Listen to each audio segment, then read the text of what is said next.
Est-ce que tu peux exagérer? tunaweza kuzidisha tena. Alléluia.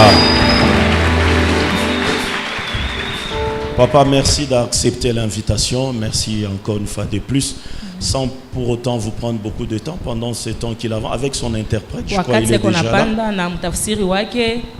Alors s'il n'est pas encore là, on va commencer avec le nôtre et va nous rejoindre après. Est-ce qu'on peut acclamer Jésus?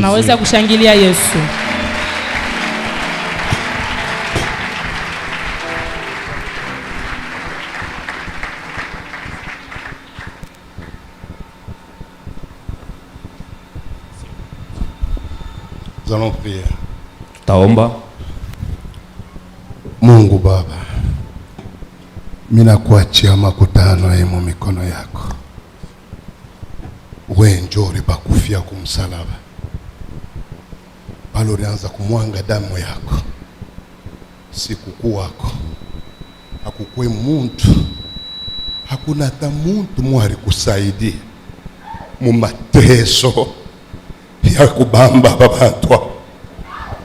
Mina kuriria unipe michima yabo, moto yako ikachome kumyoyo. Neno la Mungu ibakuse. Mungu, tumika jeune fille, tumika jeune garçon, ukokote michima yabo kwako wewe, alafu moto imwangike ndani ya makutano. Mina kuachia hapo Mungu, ubatumike, ubabambe, panda na bobote kwako wewe Mungu wa mbinguni. Bwana, neema yako itawale mu makutano katika jina la Yesu Kristo wa Nazareth tunaomba hivi. Amen.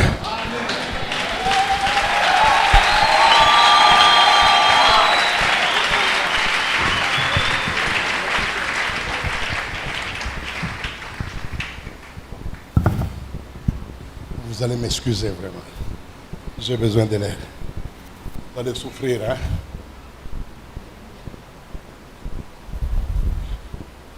Vous savez, unajua, moi je suis un Antonov. Mina kwa Antonov. Je transpire comme vous n'avez pas idée. Mina toka yasu vile inatakiwa. Alors j'ai besoin de l'air. Mina hitajia kupepo pour que je ne m'étouffe pas. Ili nisijizuize. Vous avez une très belle salle. Muna chumba zuri, mais elle n'est pas assez aérée. Haiko na hewa zaidi. De telle manière que les gens comme nous, ya kuonesha kama batu sawa sie, nous puissions respirer tout en suivant le culte. Na tupumue mzuri. Tout ce que je veux te demander, yote ambao takuomba, c'est que pendant que j'enseigne, wakati minaanza, tu pries dans ton cœur. Wewe utatsa moyo wako. Je ne sais pas sijue ce que Dieu est capable de faire aujourd'hui dans ta vie. Kile Mungu anaweza kufanya leo maisha yako. Suis-moi. Unifuate avec des prières. Na maombi. Je ne sais pas tu viens d'où. Sijue unatoka wapi. Je sais pas ce qu'on t'a dit sur moi. Sijue kile balikwambia juu yangu. En négatif ou en positif. Ikwe ya mzuri wala ya mbaya. Tout ce que je sais. Kile mimi najua. Leo. Aujourd'hui. Utanungua. Tu vas brûler. Alors. Hapo. Nous ne sommes pas dans une prédication. Hatuko mu mahubiri. Il s'agit d'un enseignement. Inakuwa ni mafundisho. Je vais vous demander d'être vraiment toute oreille. Mina mipenda mkwe na angalisho kabisa. Et calme. Na ukwe kimya. Nous allons y aller doucement, doucement. Tutaenda pole pole pole pole. Jusqu'à ce que mpaka wakati nous allons atteindre le point le plus haut. Ya pale tutapanda juu kabisa.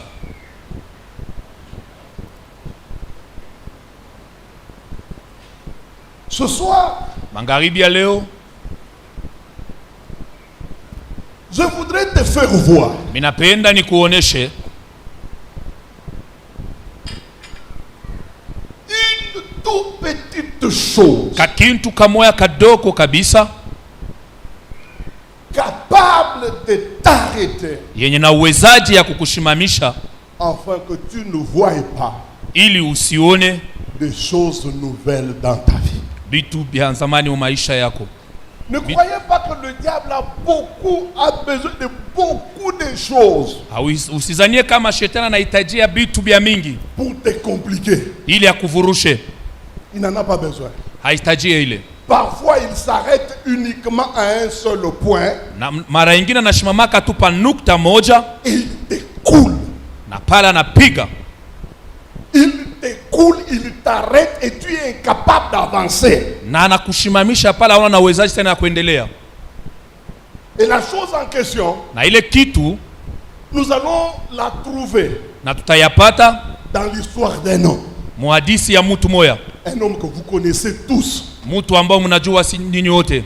Un homme qui est très populaire dans la Bible. Mtu mwenyewe anajulikana kabisa mu Biblia. Il est une référence lorsqu'on veut parler des gens qui n'étaient rien mais qui sont devenus quelque chose. Anakuwa kionesho kama anataka kusemezea batu benye balikuwa bule na japo banakuwa kitu mwa fulani. Tous les prédicateurs, quand ils veulent montrer que Dieu est capable de vous faire partir de rien pour vous amener quelque part, souvent, je ne dis pas toujours, mais je dis souvent, ils prennent l'exemple sur cet homme ici. Na bahubiri bote kama banapenda kuambia se mtu ako nawezaje kutosha fashi fulani kupeleka fashi fulani, banabebaka onesho ya huyu mtu. Et cet homme a été appelé par Dieu comme toi et moi avons été appelés. Na ule mtu alitiwa na Mungu kama wewe na mie vile tulitiwa. Dieu l'a appelé pour quelque chose comme toi et moi nous avons été appelés pour quelque chose. Mungu alimuitia juu ya kitu mwa fulani kama mimi na wewe.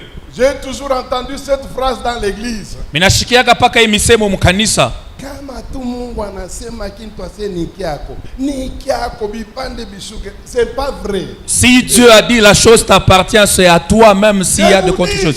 Ça peut vous scandaliser, mais je vous dis ce n'est pas totalement vrai. Inaweza kukushutusha, mimi nakwambia haina kabisa hakika. Je vous donne un petit exemple. Nakupatia mfano moja. Quand Dieu arrive pour la première fois dans la vie de Moïse, Wakati Mungu anafika mara kwanza mu maisha ya quel Musa, est le contrat qu'il avait signé avec lui? ilikuwa ni mapatano kanyambo alisema naye. Tu me prends mon peuple, Unabeba taifa tu yangu, me retires de l'Égypte, unaitosha mu et tu Misri, l'amènes où? unampeleka wapi? En Canaan. Mkanaan. N'est-ce pas? Sinjo vile? Kama Mungu anasema paka vile anasema. Si Dieu a parlé, c'est ce qu'il avait dit. Takuuliza. Moïse a déjà été à Canaan. Musa aliingiaka mkana? Hein?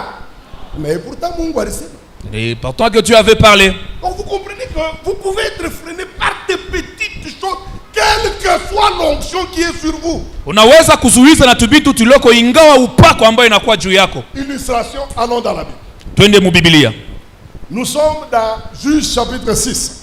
Tunakuwa mu Mwanzo sura ya 6. Juge chapitre 6. Et nous prenons le verset 11 jusqu'à 13. 11 jusqu'à 13.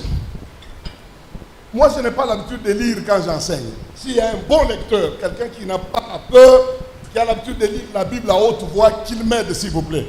Et si, bien sûr, s'il a la vue panoramique de la Bible, et je ne veux pas que quand je cite Naoum, il va chercher un Nouveau Testament, ça va compliquer la tâche. Alors, quelqu'un qui a la vue panoramique de la Bible, vous citez Symphonie, il se retrouve. Vous citez Habakkuk, il se retrouve. Il est rapide, puisqu'il sera question de versets. Alors, qui se tiennent debout, qui nous lisent Juge chapitre 6, versets 11 à 13. Oui, vous pouvez prendre le micro.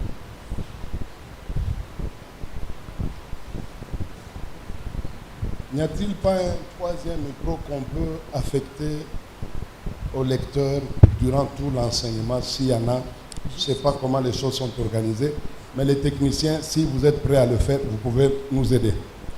Nous lisons Juge chapitre 6, le verset 11 à 13, au nom de Jésus. Puis vint l'ange de l'Éternel et il s'assit sous le térébinthe d'Ophra, qui appartenait à Joas, de la famille d'Abiézer. Gédéon, son fils, battait du froment au pressoir pour le mettre à l'abri des Madians. L'ange de l'Éternel lui apparut et il lui dit, Il lui dit quoi? l'Éternel est avec toi, Voilà. vaillant héros. Gédéon lui dit, ah mon Seigneur, si l'Éternel est avec nous, pourquoi toutes ces choses nous sont-elles arrivées? Voilà. Et où sont tous ces prodiges que nos pères nous racontent quand ils disent l'Éternel nous a-t-il pas fait monter dehors d'Égypte?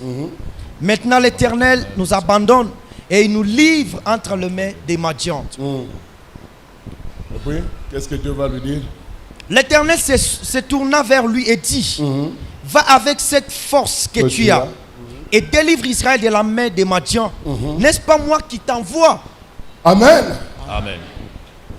Voilà l'illustration parfaite de quelqu'un qui a été appelé par Dieu lui-même.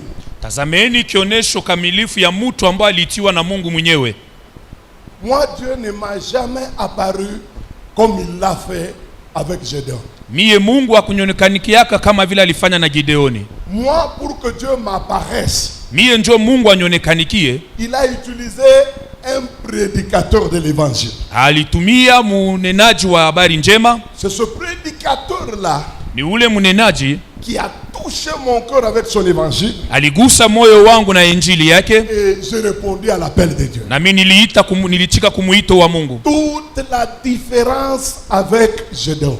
Na yote inachanishwa pamoja na Gideoni. Nous pouvons dire que Gédéon a vécu Dieu en life. Tunaweza kusema Gideoni alimwona Mungu uso kwa uso. Ce n'était pas par l'entremise d'un prophète. Haikuwa kupitia nabii, Ce n'était pas par l'entremise d'un pasteur. haikuwa kupitia pastori moja. C'est Dieu lui-même, Ni Mungu mwenyewe prenant la forme d'un ange, alibeba hali ya malaika, va lui apparaître fara, comme disent les Quinois. alimuonekanikia uso kwa uso, Et Dieu va lui dire ce que Gédéon doit faire. na Mungu akamwambia Gideoni ambaye alitakiwa kufanya. Il lui donne une commission claire et nette. Anamupatia kazi yenyewe ilikuwa wazi kabisa. Il lui dit, je t'ai choisi toi, Sema Gédéon, na kuchakula wewe Gideoni, pour que tu ailles libérer mon peuple ili uende kafungue taifa yangu des mains des Madians kupitia mikono ya Wamandian et des Philistins. na Wafilistina. Et Dieu lui a dit, Na Mungu anamwambia pour que cette mission s'accomplisse, njoo ile kazi itimizike, Dieu lui-même lui a fait cadeau de lui-même Dieu. na Mungu mwenyewe akajipana zawadi kwake. Il a dit, je suis avec toi. Asema mimi niko pamoja nawe, Va enda avec la force que tu as. na nguvu ambayo unayo. Généralement, quand quelqu'un reçoit une telle commission de la part de Dieu au Congo, Na kila mara kama mtu anapata kazi kama ile kutokea kwa Mungu humu nchi yetu, la tendance c'est de se considérer comme un homme spécial. na anakuwa na nia ya kujiona kama mtu mmoja wa pekee, Avec des phrases telles que moi, écoutez frère, moi je suis différent de vous. Hein. na misemo kama ndugu mimi nachana na mweya. Moi c'est Jésus lui-même qui est venu me prendre dans ma chambre. Je dormais sur le campus. Ils vont raconter beaucoup de choses. Se mie ni Yesu mwenyewe alikuwa kunibeba mchumba yangu ya kularia. Mais cet homme qui a été appelé par Dieu lui-même, Huyu mtu ambaye alitiwa na Mungu mwenyewe, un appel authentique qui ne souffre d'aucun doute. mwito moya yenyewe hakuna hata shaka moja. Toi peut-être c'est ton grand frère qui t'a appelé du village où tu étais. Il dit viens me seconder comme vice-pasteur. Wewe saa zingine ni mkubwa wako alikutosha kumgini kule, alikuwa siku ya unisaidie kwa kama katibu. Toi peut-être puisque tu es de la même tribu avec le fondateur de l'église, c'est ainsi que tu te retrouves pasteur. Saa ingine wewe kukabila mwana mwenye kanisa ndio pale unajikuta pastori. Puisque au Congo, Jumwa hii nchi yetu, les gens s'attachent à l'église parfois selon leur tribu. na batu banambatanishwa kukanisa kulinganisha na makabila yao. Quand un pasteur a un nom qui commence avec O, Kama mchungaji anakuwa na jina ambayo inaanza na O, il s'appelle par exemple Odimba. anaitwa kama Odimba. Vous allez voir que tous les fidèles seront de Omalanga, Utaona baaminifu wote watakuwa ba Omalanga, ba Odida de Kachu, Omoyo. watakuwa ba Omoyo. Hein? Si c'est un pasteur qui a un nom qui commence avec Bo, Kama ni pastori mweko na jina mwe inaanza na Bo, il s'appelle par exemple Bolamba. anaitwa kama Bolamba. Vous allez voir que dans son église, il y aura toujours des Bobutaka, Utaona mtu kanisa mtoka paka ba Bobutaka, il y aura toujours des Bokechu, mtakuwa ba il y Bokeju, aura toujours des Bobos. utakuwa ba Obost. Et si un pasteur a un nom qui commence avec A, kama mchungaji ana jina inaanza na A, par exemple, il s'appelle Amisi, anaitwa Amisi, vous allez voir que et les anciens et utaona na bazee na bashemashi, ils auront toujours des noms qui commencent avec A. batakuwa na manjina inaanza paka na A. Il y aura des Akilimali, Takuwa Akilimali, des Aziza, takuwa Baaziza, des Baamnazo. Et si un pasteur a un nom qui commence avec Chi, Kama pastor anakuwa na jina inaanza na Chi, il est par exemple Chibaka.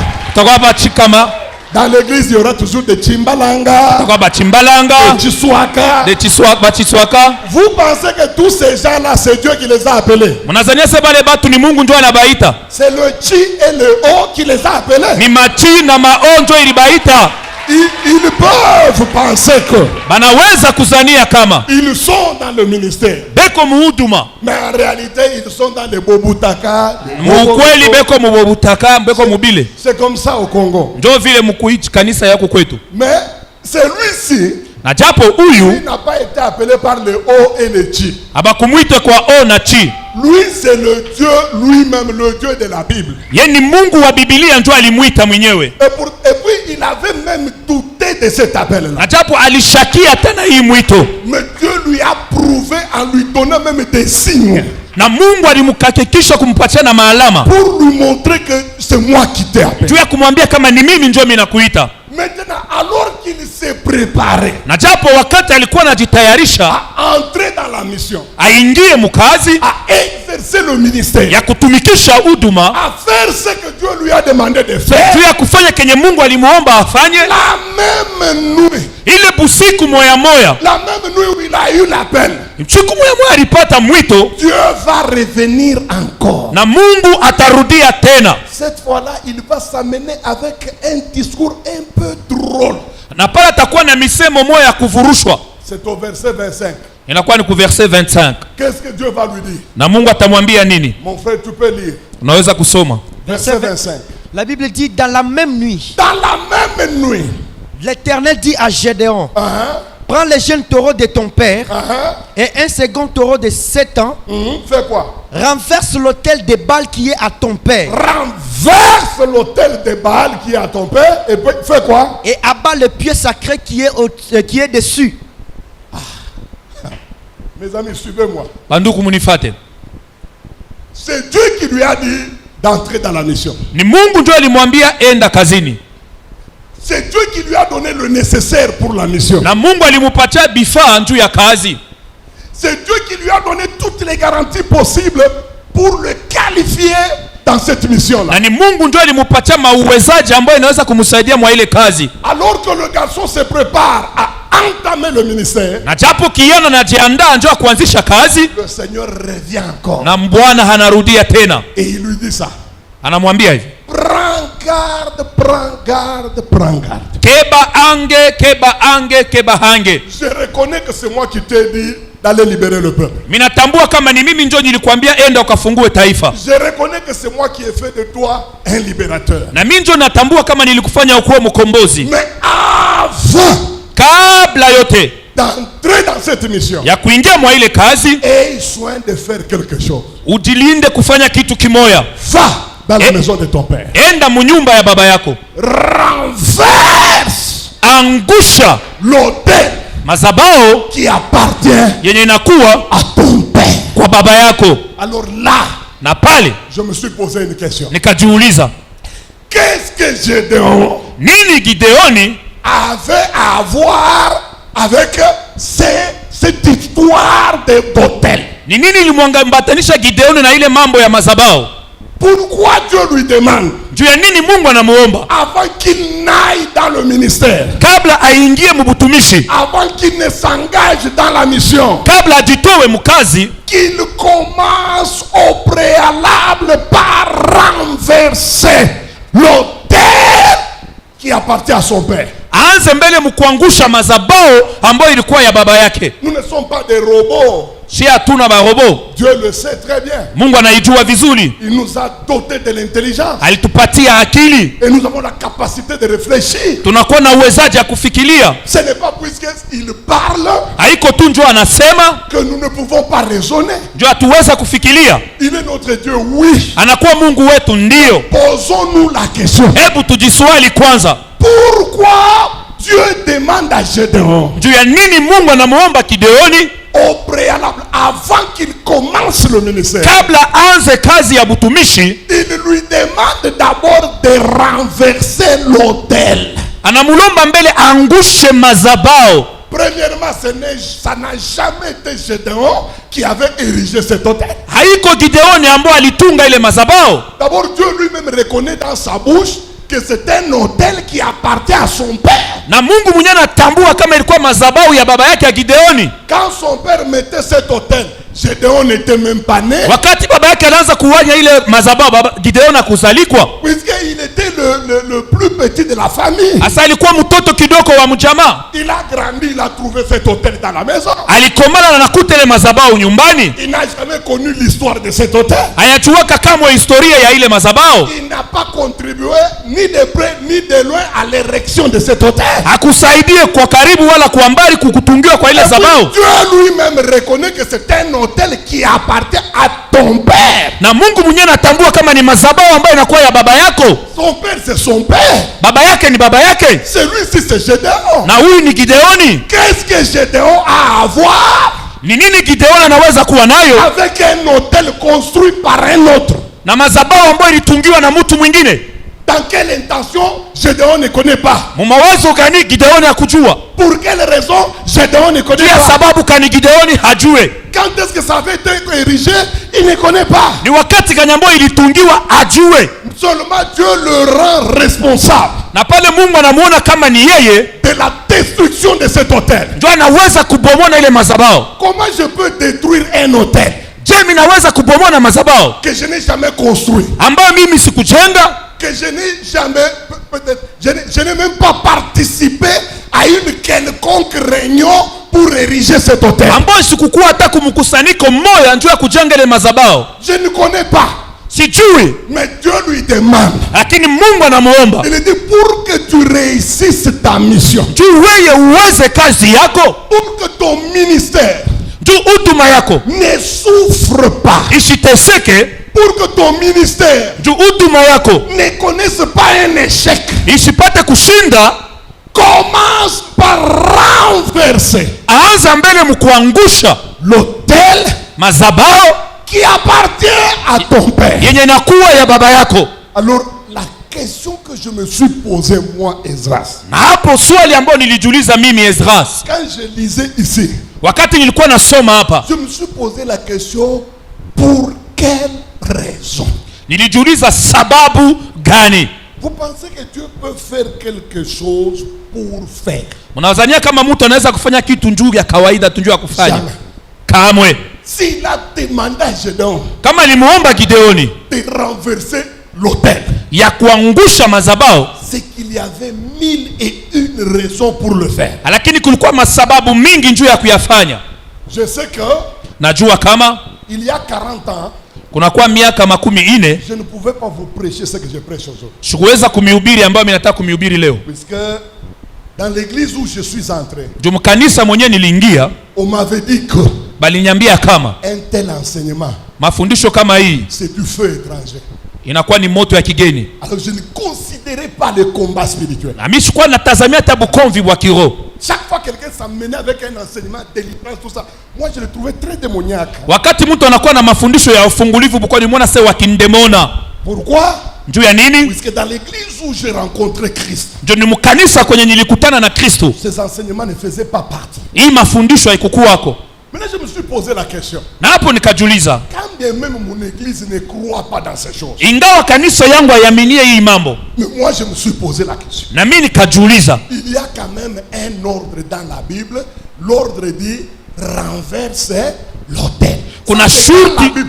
Ce n'est pas à discuter. Que vous soyez théologien, que vous ne soyez pas, c'est écrit dans la Bible. Kuna shuti mu Biblia nasema vunja mazabao, imeandikiwa mu Biblia. Voilà. Maintenant ma question était celle-ci. Na japo ulizo yangu ilikuwa ni hii. Pourquoi Njuu ya nini Dieu Mungu demande à Gédéon? anamuomba Gideoni? Et ce n'est pas seulement Gédéon, hein. Haiko pala Gideoni. Il a demandé à beaucoup de gens dans la Bible. Aliomba kwa watu wengi ndani ya Biblia. Il avait dit par exemple à Israël. Alisema kwa mfano na Israeli, Dans le pays que vous allez entrer, mwinchi ambao mutaingia, vous allez trouver un peuple. mutakutana na taifa moja fulani. Ce peuple adore Na hii taifa inaabudu les divinités de tout genre. mabimungu ya kuachanisha. Vous, qu'est-ce que vous allez faire? Mwe mutafanya nini? Si vous entrez dans ce pays, Wakati tutaingia mwa ile nchi, tuez tous ces gens-là. mutaua wale watu wote. Renverser leurs hôtels. Na hapo mubomone mazabau zao. La question que je me pose, Ulizo ambao najiuliza, c'est que qu'est-ce que Dieu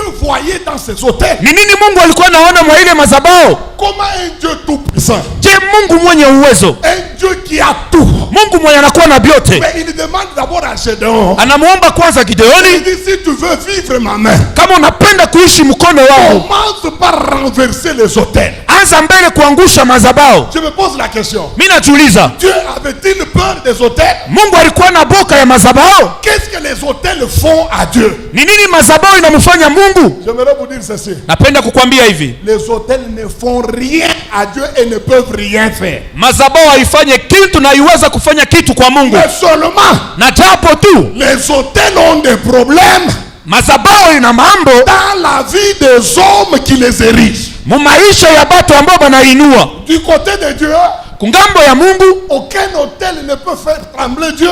hakuna hata zabao moja ambayo inaweza mshutusha Mungu. Ça ne lui fait ni chaud ni froid. Haiweza kamwe kumshutusha. Mais Dieu connaissant Na Mungu mwenye kujua les conséquences d'un hôtel érigé matokeo ya mazabao ambao balionyesha dans la vie des gens qui l'ont érigé, mu maisha ya bantu ambao balijenga ile mazabao. Dieu connaissant les conséquences, Mungu mwenye kujua ile matokeo il demande à tout homme, anaomba kwa mtu wote, il demande à tout pasteur, anaomba kwa mchungaji wote, il demande à tout prophète, anaomba kwa nabii wote, il demande à tout évangéliste anaomba kwa injilisti wote de renverser d'abord ya kubomola kwanza tout hôtel debout dans votre vie. mazabao yote iko bwima mu maisha yenu. Je sais que vous pouvez négliger ça, Minajua kama mnaweza kubeula hayo, mais lakini il arrivera que itafika ya kwama si vous ne tirez pas attention, kama ukebe ange que les mêmes hôtels ya kama ile mazabao moya moya qui jusque-là ile mpaka leo sont restés debout dans votre vie ilishimama bwima mu maisha yenu, vous fassent très très mal. itamifanya bibaya kabisa. J'aimerais vous montrer Napenda kuwaonesha les raisons pour lesquelles sababu ambayo Dieu demande à toute personne qui entre en contact avec lui Mungu anaomba kwa kila mtu ambaye anaingia muhusiano naye de commencer par renverser l'autel qui est debout dans sa vie. avunje kwanza mazabao ambayo inakuwa bwima mu maisha yake. Écoutez, Shikia, la première raison, sababu ya kwanza, lorsque quelqu'un érige un autel, wakati mtu anajenga mazabao, la toute première conséquence qu'il va vivre dans sa vie, matokeo ya kwanza ambayo ataishi mu maisha yake c'est qu'il va inviter des dieux ya kama ataalika wa Mungu qui viendront pour se nourrir de l'autel.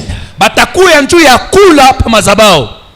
Remarquez dans la Bible, Tazameni bibi mu Biblia, il n'y a pas de Dieu sans autel. hakuna Mungu hata moja bila zabao. Même pas le Dieu de la Bible. Hapana, hata paka huyu Mungu wa mu Biblia, En commençant par notre Dieu de la Bible. makwanzia pa Mungu huyu wa mu Biblia, Pour l'adorer, njuu ya kumwabudu il exigeait toujours alikuwa naomba paka qu'on l'adore tumwabudu en érigeant des autels. ili kujenga mazabao. Quand il appelle Abraham, Wakati anamuita Ibrahimu, Abraham a érigé un autel. Ibrahimu alijenga mazabao. Quand il rencontre pour la première fois Jacob, Wakati anakutanishwa Jacob mara ya kwanza, Jacob a érigé un autel. Yakobu alijenga mazabao. Et tous les dieux, je dis bien tous les dieux, y compris le Dieu de la Bible, na ba Mungu bote na Mungu wa mubibilia exige toujours inashurutisha des autels. mazabao. Et quand quelqu'un érige un autel, Na wakati mtu anajenga ile mazabao, il est en train d'inviter des divinités anakuwa na alika bumungu qui commenceront à descendre yenye itaanza kushuka sur cet autel-là. juu ya ile mazabao. Pour faire quoi? Juu ya kufanya nini? Un, Ya kwanza, pour se nourrir des sacrifices qu'on mettra là-bas. ili bakure sadaka ambayo itakuwa pale. Deux, Ya pili, pour rentrer en communion avec l'adorateur qui a érigé l'autel. juu ya kuingia muhusiano na ule alijenga ile mazabao. Alors Dieu connaissant que Na Mungu mwenye kujua ya kama si quelqu'un érige un autel, kama mtu mmoja anajenga mazabao, il a invité des dieux dans sa vie. aliita ba Mungu mu maisha yake. C'est pourquoi Dieu exige toujours Ndio pale Mungu anasurutishaka mpaka à toute personne qui vient à lui kwa kila mtu ambaye anakuya kwake de commencer d'abord ya kuanzisha kwanza par renverser ya kuangusha les dieux la Mungu qui occupaient l'autel dans sa vie. yenye balikuwa juu ya mazabao mu maisha yake. Quand l'autel tombe, Ni wakati mazabao inaanguka, quand l'autel est renversé, wakati mazabao inaanguka, la Bible dit, Biblia inasema lorsque les fondements sont renversés, wakati misingi imeisha anguka, dans ce cas-là, mwa ile hali même injuste hata mwenye haki ne peut rien faire. aweza kufanya kitu hata kimoja. Si injuste ne peut rien faire, Kama mwenye haki aweza kufanya kitu, alors les dieux aussi, na japo miungu lorsque les autels sont déjà renversés, wakati mazabao imeisha angushwa ils ne peuvent rien faire. abaweza kufanya kitu. Mon frère, Ndugu yangu, il peut rester une relation entre toi kunaweza kubakia uhusiano kati ya wewe et le Dieu de la maison de ton père na mamiungu ya munyumba ya baba yako, à cause du fait que kwa ajili tu ya sababu moja. depuis que tu es venu au Seigneur Jésus, Tokea ulimupokea Bwana Yesu Kristo, tu n'as jamais renversé l'autel hauyangushaka kamwe mazabao de la maison de ton père. ya munyumba ya baba yako. Alors, aussi longtemps que l'autel est debout, Ingawa mazabao iko bwima, qu'est-ce qu'il y aura? ni nini takuwa? Les dieux de la maison de ton père Mamiungu ya munyumba ya baba yako vont continuer à agir dans ta vie. bataendelea kutenda mu maisha yako, Ils vont commencer à te ridiculiser. bataanza paka kukupatisha haya. Regardez le paysage évangélique du Congo. Mwangalieni kionesho ya injili ya Mkongo. Moi, je n'aime pas prêcher un évangile sensationnel, hein. Mishuwezi kuhubiri injili ya kivukutu kivukutu, Un évangile calmant, ile evanjili ya kukalime mambo, un évangile bonbon Kojak. na evanjili ya sukari sukari, hapana. Moi, j'aime parler de l'évangile vrai. Mimi napendaka kunenea injili ya kweli. Regardez le paysage évangélique du Congo. Mwangalieni injili ya muinchi yetu. Montrez-moi Hebu munioneshe des hommes de Dieu batumishi ba Mungu qui commencent le ministère, benye banaanza huduma, qui montent dans la gloire benye banapanda mu utukufu et qui meurent dans la gloire. na banakufa mu utukufu. Montrez-moi combien d'hommes, Munyambie ko batu ngapi depuis que vous êtes en Jésus, tokea wewe unakuwa ndani ya Yesu, combien d'hommes de Dieu que vous avez connus, batumishi ngapi ya Mungu ambao qui unajua ont commencé dans la gloire, balianza mu utukufu, qui sont montés dans la gloire balipanda ndani ya utukufu et qui ont fini dans la na gloire. balimaliza mu utukufu. Montrez-moi. Munyambie. Je reconnais qu'il y en a trop peu. Minajua kama kuna kidogo kabisa. Toi, tu es fanatique, tu peux dire tout ce que tu veux. Wewe unakuwa fanatiki, unaweza kusema vyote bila unapenda. Moi, je ne suis pas un fanatique. Mie mishiko fanatiki. Moi, je regarde l'église avec mes vrais yeux. Mimi naangaliaka kanisa na mencho yangu ya kweli. L'église a un problème. Kanisa iko na mambo. Les hommes de Dieu commencent toujours bien. Batumishi ya Mungu bananzaka paka mzuri. Toujours avec sainteté. Bananzaka na utakaso. Toujours avec gloire. Bananzaka na utukufu. Des grandes prédications. Quand il parle, vous avez l'impression que c'est Dieu qui lui a arraché sa bouche pour vous parler, puis à la fin, il lui remet sa bouche. Mahubiri minene kama iko na roho sasa, ni Mungu ndio alikongola kinywa kyake, akiishe Mungu Vous anakirudisha. allez voir que ça ne fera pas longtemps. Mtaona sema bista kawia Il va monter. atapanda. Et c'est souvent quand nous sentons que il a atteint l'apogée, hein, wakati tunashikia sema anapanda juu kabisa, c'est alors que les bêtises commencent. ndio pale mabuchafu inaanza. Vous allez commencer à apprendre des histoires de femmes, Mtaanza kushikia mambo ya babibi, des histoires d'escroquerie. mambo ya ukorofi. Un homme de Dieu se retrouve dans les faux dollars. Mtu wa Mungu anajikuta umafo dollars. Maintenant, quand vous examinez sa vie il y a 20 ans, Kama unaangalia maisha yake kunakuwa miaka 20, vous vous dites, où il y a chez où il y a mon faux dollars. Mon Dieu. celui-ci ne peut pas être parmi les faits man. Comment il est là? Je veux te dire la raison, il n'y a qu'une seule raison. Ce sont des gens qui ont méprisé Ni batu balibeula le fait de renverser les autels. hali ya kubomona mazabao. Alors dans leur vie, Mumaisha yabo il est resté une relation invisible kulikuwa uhusiano asipokuonekana entre eux et les dieux de la maison de leur père. kati yao na Mungu wa manyumba baba yabo. Vous pouvez faire même 20 ans Unaweza kufanya hata miaka sans 12 scandale.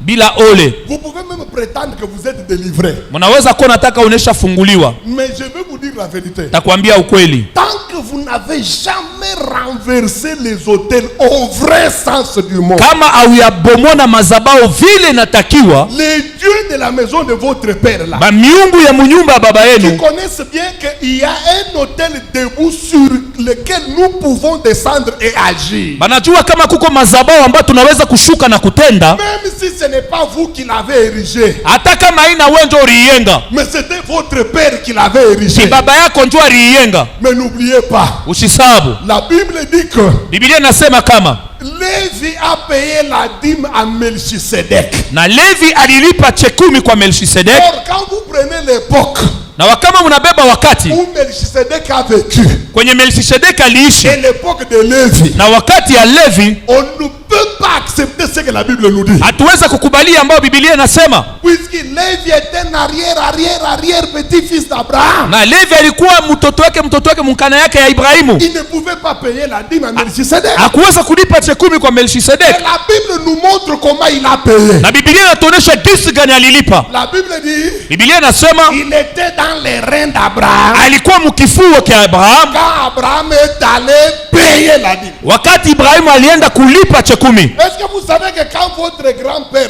était en train de monter l'autel, Unajua sio wakati Nkamboko anaanza kujenga ile mazabao. je reconnais que tu n'étais pas né. Mimi natambua kama uko mwenye kusalikwa. Mais tu étais dans les reins de ton grand-père Ulikuwa mkifuno kia Nkambo yako quand ton père là mettait l'autel. wakati baba yako anaanza kujenga ile mazabao. Toi aussi ici tu mettais l'autel. Wewe na wewe mkifuo ulianza kufanya ile zabao. Est-ce que tu sais que quand tu couches avec une femme, Unajua kama unapatana na mwanamke, est-ce que tu sais que tous les enfants qui sont ici couchent avec cette femme? unaweza bale batoto beko mkifuno banakufa banalala na ule mwanamke. Est-ce que tu sais que pendant que je prêche, Unajua wakati niko na ubiri, est-ce que tu connais que tous les enfants qui sont ici prêchent avec unaweza toi? batoto bado beko pale beko na ubiri na mie.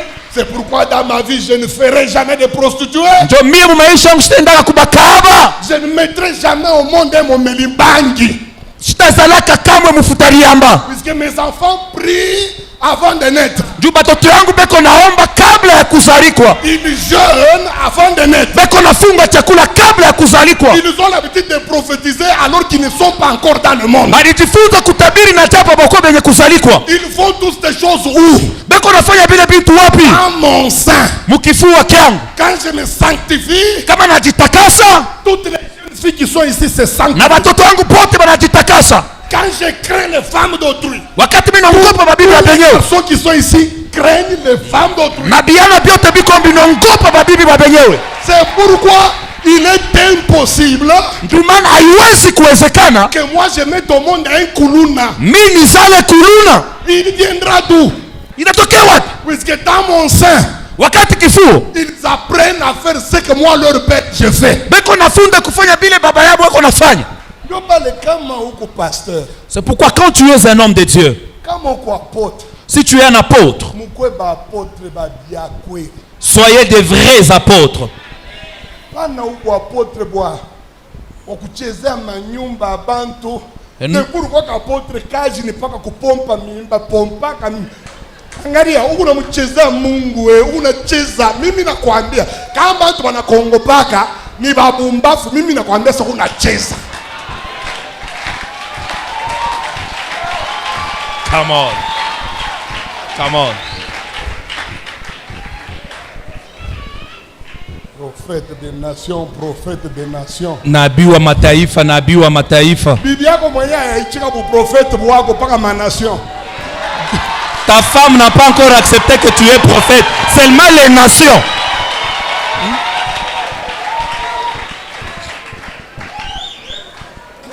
Craignez Dieu, hein.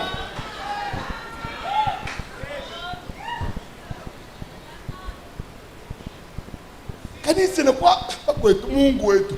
Kanisa ni kwa safashia. Kila mtu anapenda kufanya michezo yake, fuasha kuchezea ni mkanisa. Si quelqu'un veut s'amuser à l'église. Diambe na kubamba tu ya bujeni garçon kama ni mcampus mule, utakuwa kuchezea paka mkanisa. Si tu fumes le chanvre au campus, tu viens te jouer seulement à l'église. Je te demande, ne meurs pas. Tu vas regretter ce que tu fais aujourd'hui. Toutes les blagues que vous faites au nom du sang de Jésus, tu vas souffrir, mon frère. Si tu es dans ces histoires-là banales des hommes de Dieu, maintenant que tu m'écoutes, abandonne ça. Abandonne ça. Abandonne.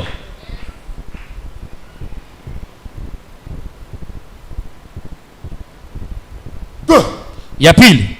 Pourquoi Dieu a demandé à Gédéon juu ya nini Mungu alimuomba Gideoni de renverser l'autel? Ya kubomola mazabao.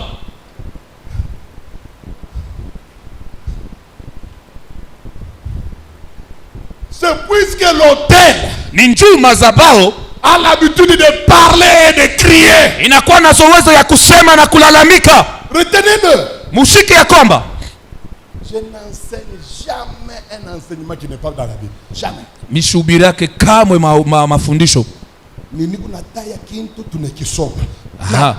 Je cite et nous lisons. Vous voyez la chair qui est là. C'est l'autel, non? Inakuwa ni mazabao. C'est l'homme. Kuangalisha na shie. Cet hôtel parle. Yes. Yes.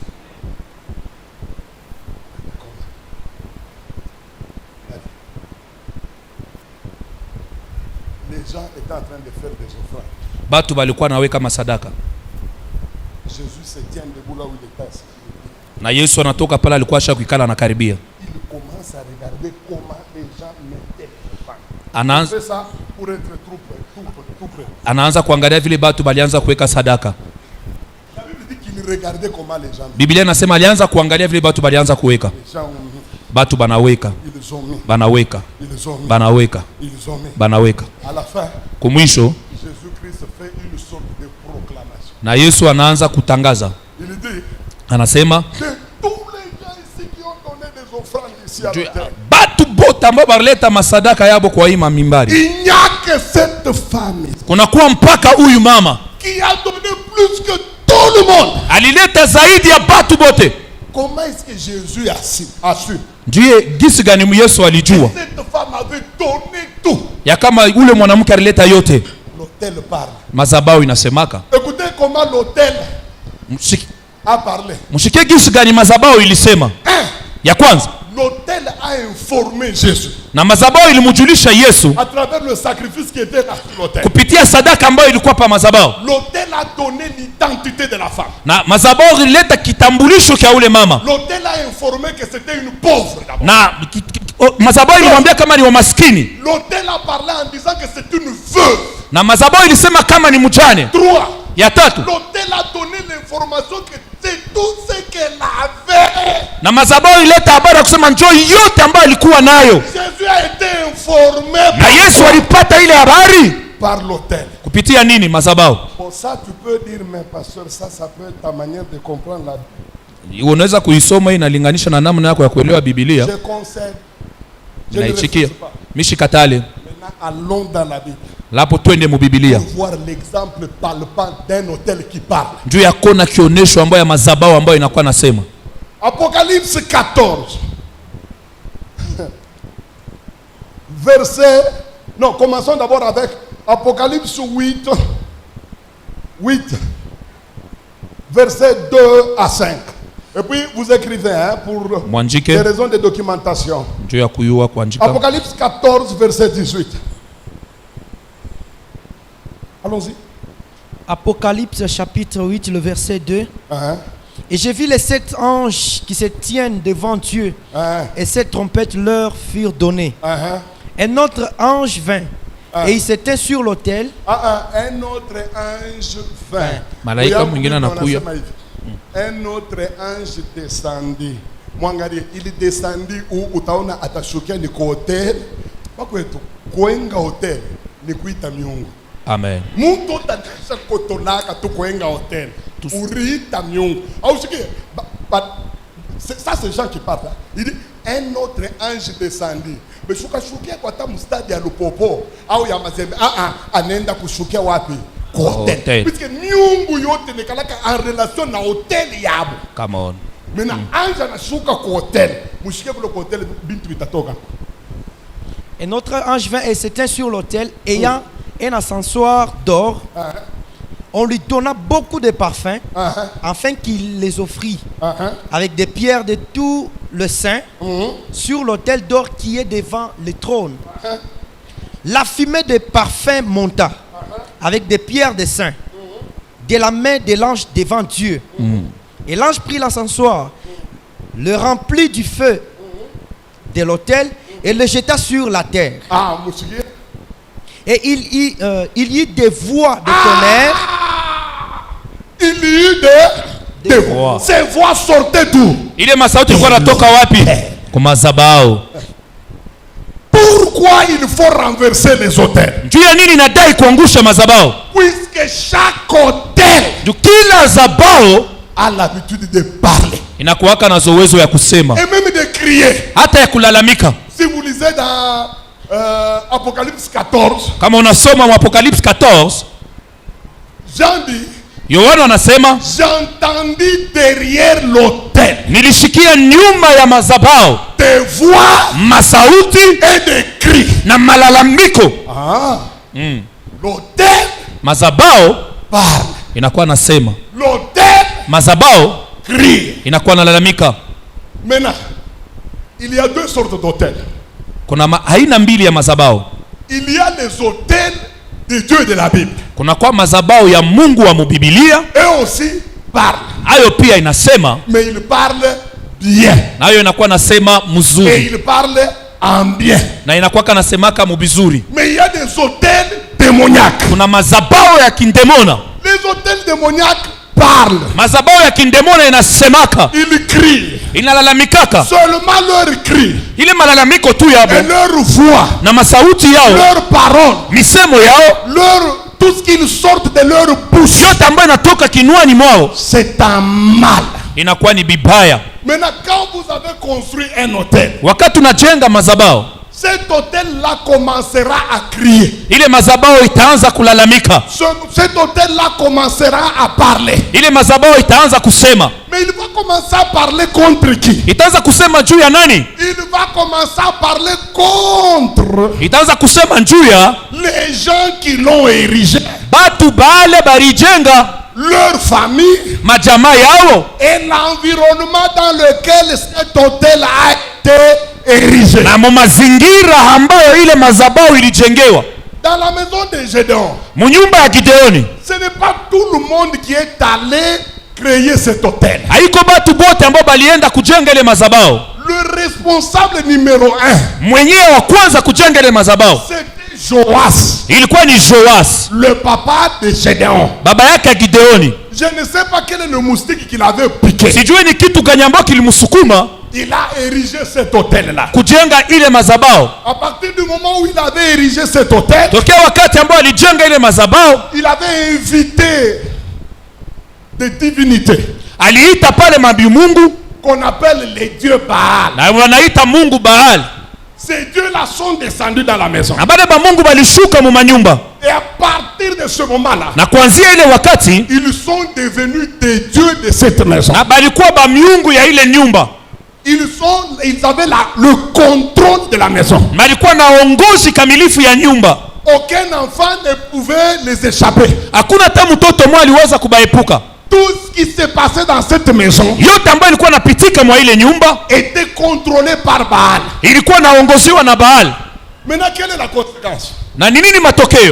Lorsque vous voulez quitter la maison là, wakati unapenda kutoka mwa ile nyumba, vous voulez vous distinguer, unapenda kuachanishwa nao, quel que soit l'endroit où vous irez, ingawa mali ambao utaenda, cet hôtel ile mazabao criera contre vous. italalamika juu yako. Il va crier contre votre succès. Italalamika juu ya kavumu yako. Il va crier contre votre prospérité. Italalamika juu ya kustawi kwako. Je sais qu'on nous prêche la prospérité. Minajua wanatuhubiri kustawi. C'est un message biblique, je ne suis pas contre. Inakuwa ni mjumbe ya kibibilia shina kinyume. C'est véritablement un message de la Bible. Hakika ni mjumbe ya mubibilia. Mais soyons sérieux. Hebu tuangalie kwanza. Combien de chrétiens du Congo peuvent dire au vrai sens du mot qu'ils sont prospères? Baminifu ngapi ba muinchi yetu banaweza kusema hakika banastawi? Même parmi ceux-là même qui enseignent la prospérité. Hata katikati ya bale banafundisha kustawi. Parce qu'il y en a qui prennent même des notes tels que gouverneur de la banque, ministre de la prospérité. Mais ministre de la prospérité est négatif kwa dadak. Mikoshiku mukongo ni ya. Mukongo ni babule njobe nwelikana bangufu. Benye bangufu banto babayuwake.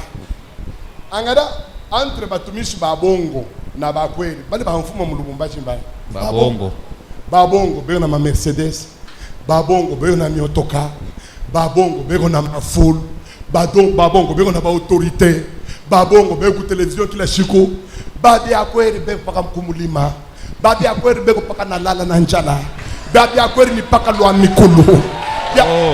Bia bongo jodinisha kuvuma. Opwe ubantu bote banayasema hapo sasa pa kupona inafai kulia pomo. Mambo ya Mungu tena ile ya kuponeshana haina yako. Mkichwa yote ya mtu wa Lubumbashi, haina sana kujua sema kama unafia kanseri shefo ukurie pomo. Mungu baba ta wewe.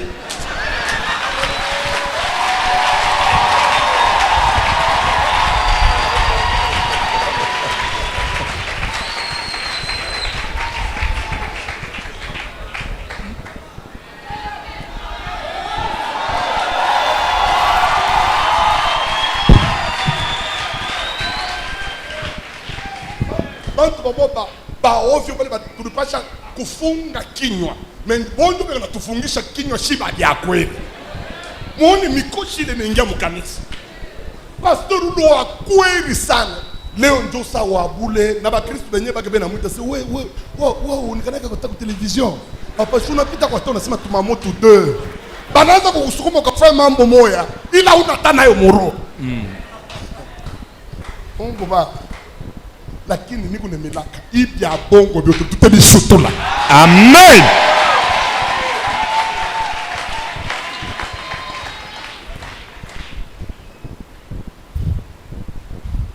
Utaniambia sasa hapo mwemu mpaka nasema vile kama kule beko napona. Ongoe nishe mahubiri one vile Mungu wangu atakuponesha ya mtezo.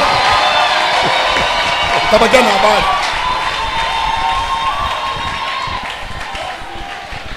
Tasikia mfimbo. Utaona différence entre Dasani na Saint-Esprit. Wow! Wow! Wow!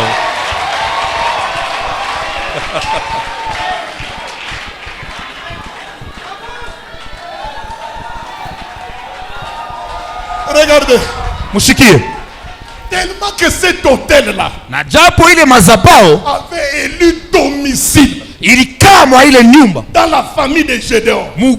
Kizazi ya Gideoni, les conséquences étaient incalculables.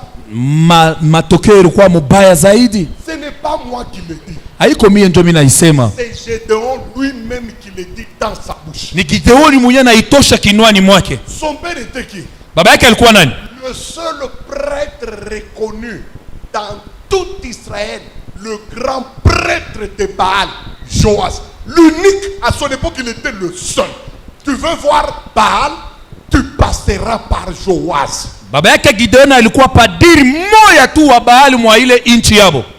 Et à l'époque, na kwa ile wakati, c'est Baal qui avait du succès que l'Éternel Dieu des armées. Ni Baali alikuwa na kavumu zaidi ya wa milele Mungu. Je vous dis, nous pouvons dire tunaweza kusoma qu'effectivement Dieu était là. ya kama hakika Mungu alikuwa hapo. Mais la population, lakini wingi, elle était totalement acquise à Baal. na watu wote walikuwa tu juu ya Baal. Et qui était le grand prêtre de Baal? Nani alikuwa mkoani kunju ya Baal? Le papa de Gédéon. Baba yake ya Gideoni. Une telle position, Alikuwa na mshimamo kama ile, ça pouvait leur apporter beaucoup. iliweza kuwapatia bia mingi, L'argent, makuta, l'avancement, kuendelea mbele, puisqu'ils avaient cette position-là des sacrificateurs de Baal. kwani balikuwa na ile mshimamo ya wakowani wa Baali. Mais ça n'a pas été le cas. Lakini haikukuwa vile. Dans la vie de tous les jours, Maisha ya kila siku, les enfants de Joas ont fait ça. batoto ya Joazi waliteseka Ils kabisa. se battaient pour devenir quelqu'un. Balikuwa na gombana njoo ya kupata kwa msimamo mwa fulani. L'autel Na japo mazabao criait contre eux. ilikuwa nalalamika juu yao. Chaque fois qu'ils veulent de la prospérité, Kila mara balipenda kustawi, l'autel disait, ile mazabao ilikuwa nasema, souvenez-vous, hebu mkumbuke vous avez un contrat avec nous. mnakuwa na mapatano nasi, Selon ce contrat-là, na kulinganisha na ile vous ne mapatano pouvez pas devenir prospère. aweze kustawi. Ce n'est pas moi qui invente. Haiko mie nabisema, C'est Gédéon qui lui dit, ni Gideoni mwenyewe anabisema. ma famille Jamaa yangu est la plus pauvre en Israël. C'est-à-dire, après la pauvreté, c'était la famille maintenant de Gédéon qui venait. Gideoni anasema familia yake ilikuwa ya bamaskini kabisa, kisha umaskini ni familia ya Gideoni ilikuwa. Qu'est-ce qui avait amené cette pauvreté-là? Ni nini rileta bule bumaskini? L'autel. Mazabao. Unaona kama unatokea mu famille, ça moi batoto ba grand chef.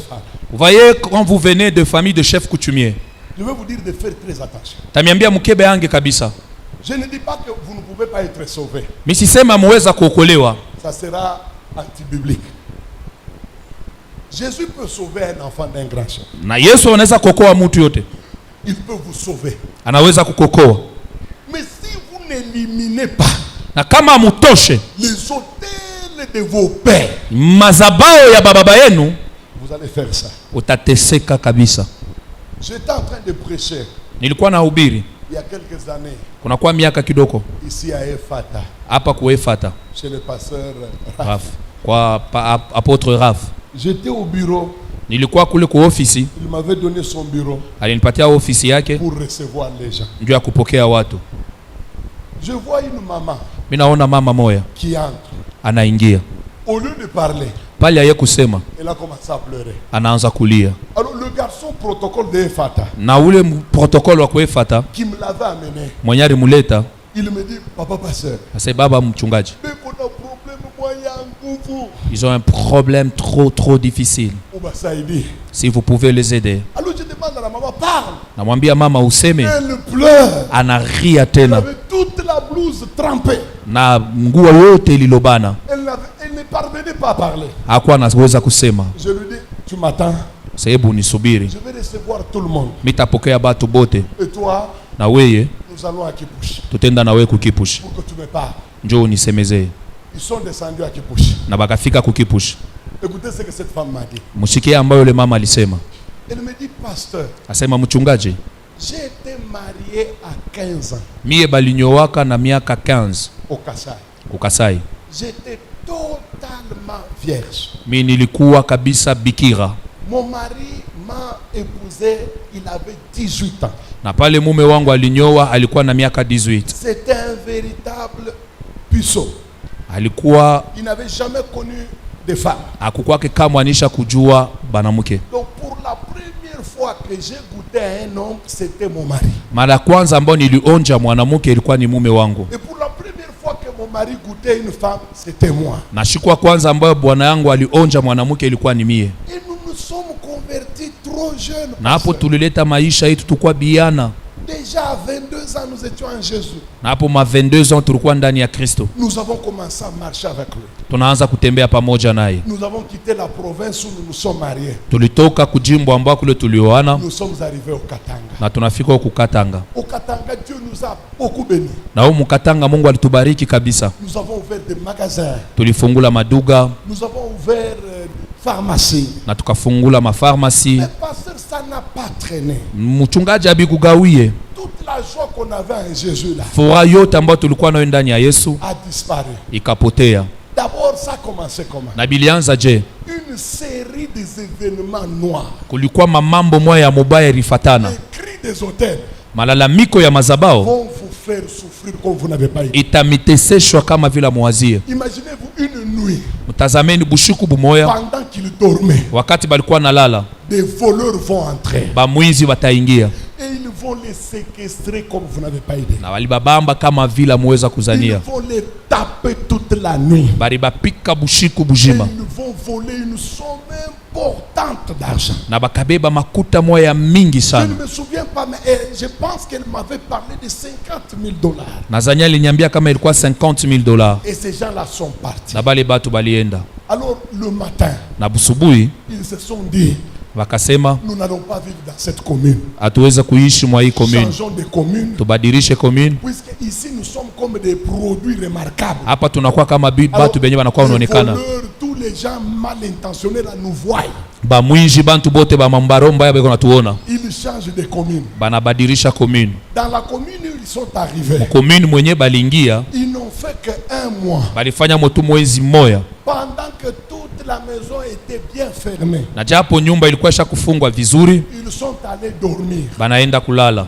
Le matin, ils se réveillent. Asubuhi banaamuka, Ils trouvent quelqu'un banakuta muntu. qui est pendu devant l'arbre de leur maison. Dans la Mutu partie. mwenye anisha kujitundika mumuchi ya mumpango yabo. L'État vient, on arrête le frère. Na pale leta inakuya banamufunga ule nduku. On amène à la Kassapa. Banampeleka kukasapa. Avec les avocats, ils vont lutter.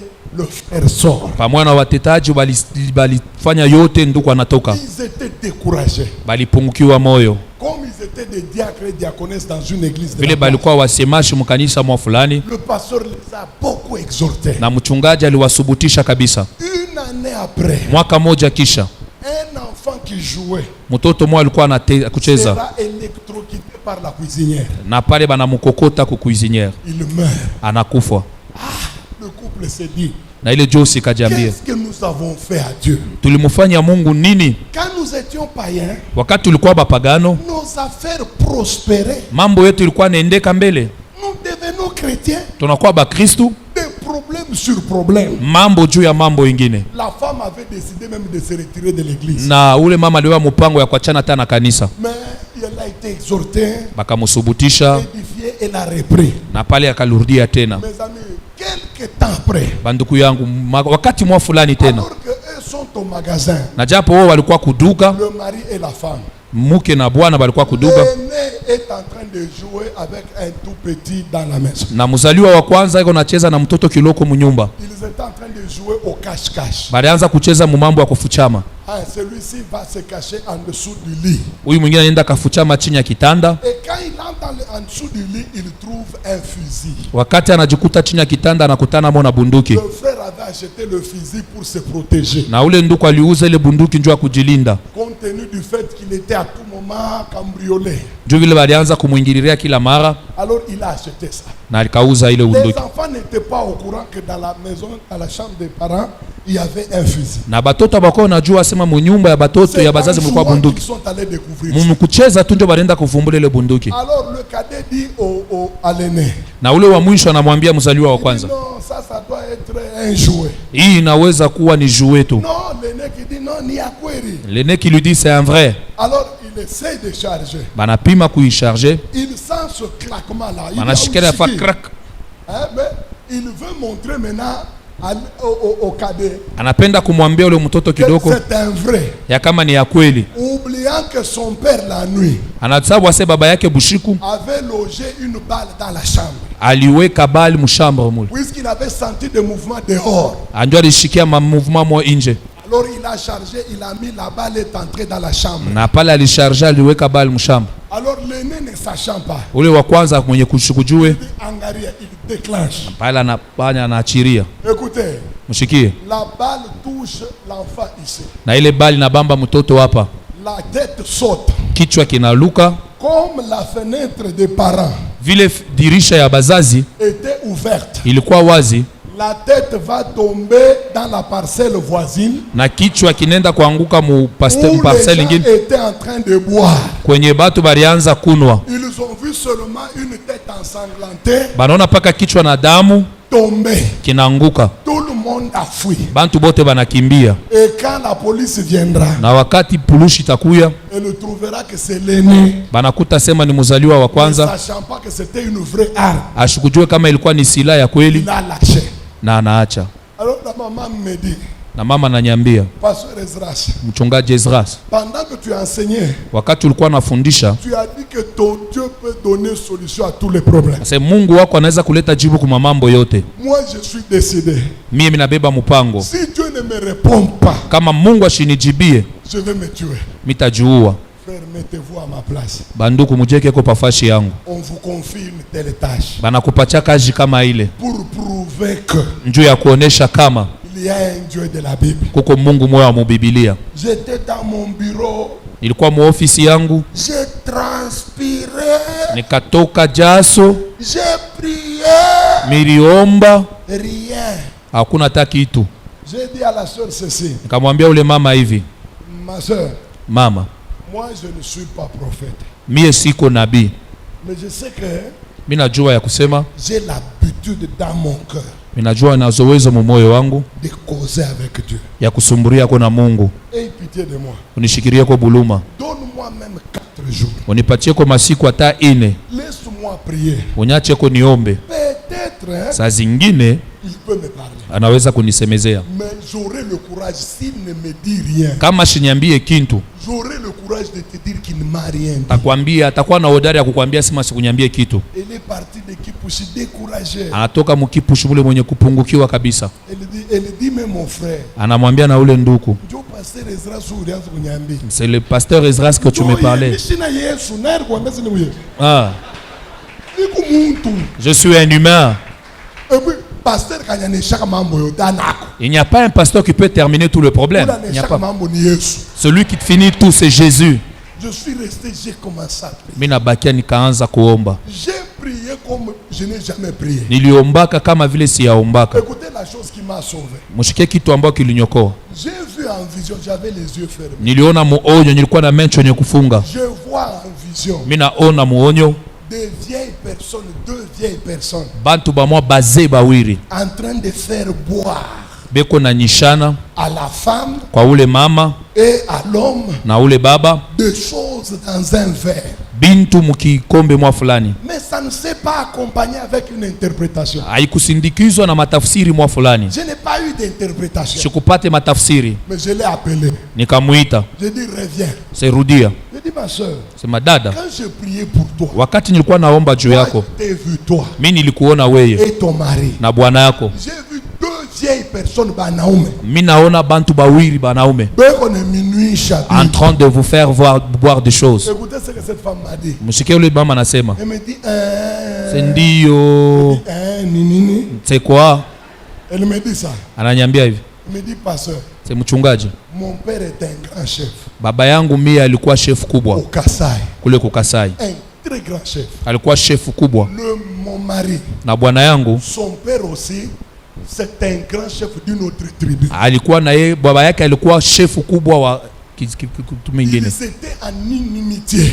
na balikuwa bakuwa napatana, Ils ne s'entendaient pas. abakuwaka napatana À un certain moment, kwa wakati mwa fulani, ils se sont entendus. na bakapatana Ils pale, sont devenus des vrais amis. bakakuwa barafiki kabisa, Alors, ils devaient faire une alliance dans leur amitié. na balipasha kufanya agano moya muburafiki bwabo. Alors, en quoi consistait cette alliance? Na ile agano yabo ilikuwa ni nini? Ils devaient donner Balipasha kupeleka leurs enfants respectifs batoto yabo wapendwa en mariage. bapate kuoana. C'est comme ça que mon père m'a choisi, moi, Ndio mile baba yangu alinichakula mie pour me donner ndio ya kunipeleka au garçon kwa ule mwanaume de cet autre grand chef. ya ule shefu mwingine. Nous nous sommes mariés comment? Na tulioana je? Nous sommes allés Tulienda sur une tombe. pakaburi mwa fulani, Alors mon père s'est tenu debout. na baba yangu akashimama bwima, Le père de mon mari s'est tenu debout. na baba yake ya bwana yangu alishimama bwima, Nous étions assis na shi tulikuwa tunisha ikala, face contre face. tulikuwa tushangaliana, Nous nous sommes tenus à la main. tukabambana kumikono, Nos 2 grands chefs là, na bale bashefu betu bakubwa ils se sont salués. bakajisalimia, Ils ont dit personne n'attaquera l'autre. Asa hakuna hata mwingine anaweza kuwamakia mwingine. Pour concrétiser notre alliance, Na njoo tuweke katika tendo agano yetu. nos deux enfants doivent se marier. Aba toto wetu bawili banapasha kuoana. Ils ont craché. Na baritema mate. Beaucoup de crachats Makori ya mingi. dans leur tasse. Mu matasi yabo. Et ils ont fait boire à mon mari. Na bakamunyisha bwana yangu. Et ils m'ont fait boire aussi. Na mi balininyisha. Et ils nous ont bénis. Na pale baritubariki. Les grands chefs bénissent le mariage. Na bashefu bakubwa banabariki ndoa. Et quand nous nous sommes mariés, Na wakati tulioana, nous avions un bon mariage. na tulikuwa na ndoa nzuri, Nous nous sommes aimés sérieusement. na tulipendana kabisa, Nous avons quitté le Kassai. na tulitoka kule kukasai Nous sommes venus au Katanga. na tukafika kukatanga. Pasteur, tout ce qu'on faisait Mchungaji, yote ambayo tulikuwa nafanya marchait à merveille. bilikuwa natembea kama vile natakiwa. Nous sommes parmi les rares personnes Tunakuwa katikati ya batu à être les premiers à aller à Dubaï. ya kwamba kwanza bale baliendaka mu Dubai, Les Chines ici, on les a découvertes il y a des années. na huku kushini tulianza kwenda kunakuwa miaka mingi, Nous avons marché, nous nous sommes promenés dans des grands avions. na tulitembea mu mandeke kubwa. Mais le problème a commencé quand? Mambo ilianza wakati gani? Quand nous avons donné nos cœurs à Jésus. Wakati tulimupana Yesu mamioyo zetu.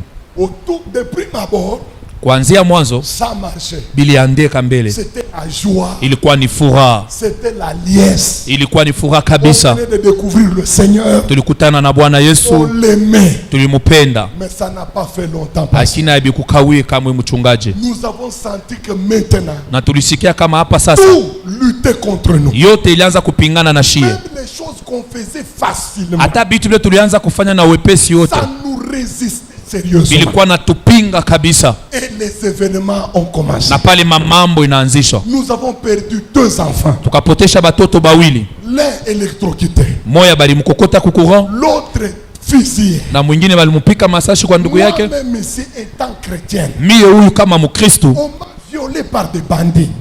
balinibaka kupitia wajambazi, Parce que nous avons souffert. na mchungaji tuliteswa kabisa. Je lui ai dit, Nikamwambia, vous savez pourquoi vous souffrez? na njuu ya nini muku nateswa? C'est puisque les hôtels Njuu mazabao qu'avaient construit vos pères yenye bababa yenu balijenga ensemble avec vous pamoja na mweye n'avaient jamais été renversés.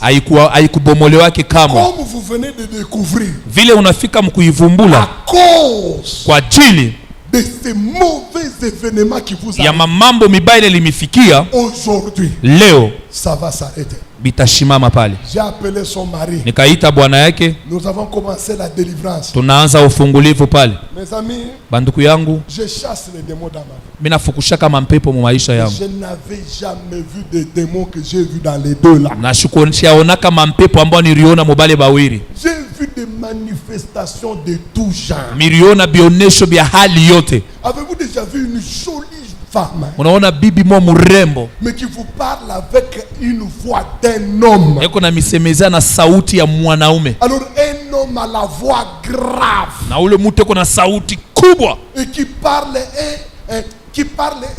Kikongo qu'elle n'a jamais appris. eko nasema lugha ya Kikongo ambayo yeye mwenyewe hakujue. Des choses que j'entendais là par terre. Bitu vile nilikuwa nashikia pale chini, Les démons sont sortis de tout genre. mapepo ya kila aina ikatoka. Et depuis ce jour-là, Natokea ile siku, vous savez qu'ils ont connu tellement une prospérité unajua baliishi kustawi kumoya, que quelqu'un m'a dit ya kama mtu mmoja aliniambia que pour le moment, nunjuu ya hapa sasa, presque toute la famille est en Europe. na jamaa yote mzima inakuwa mu Europe.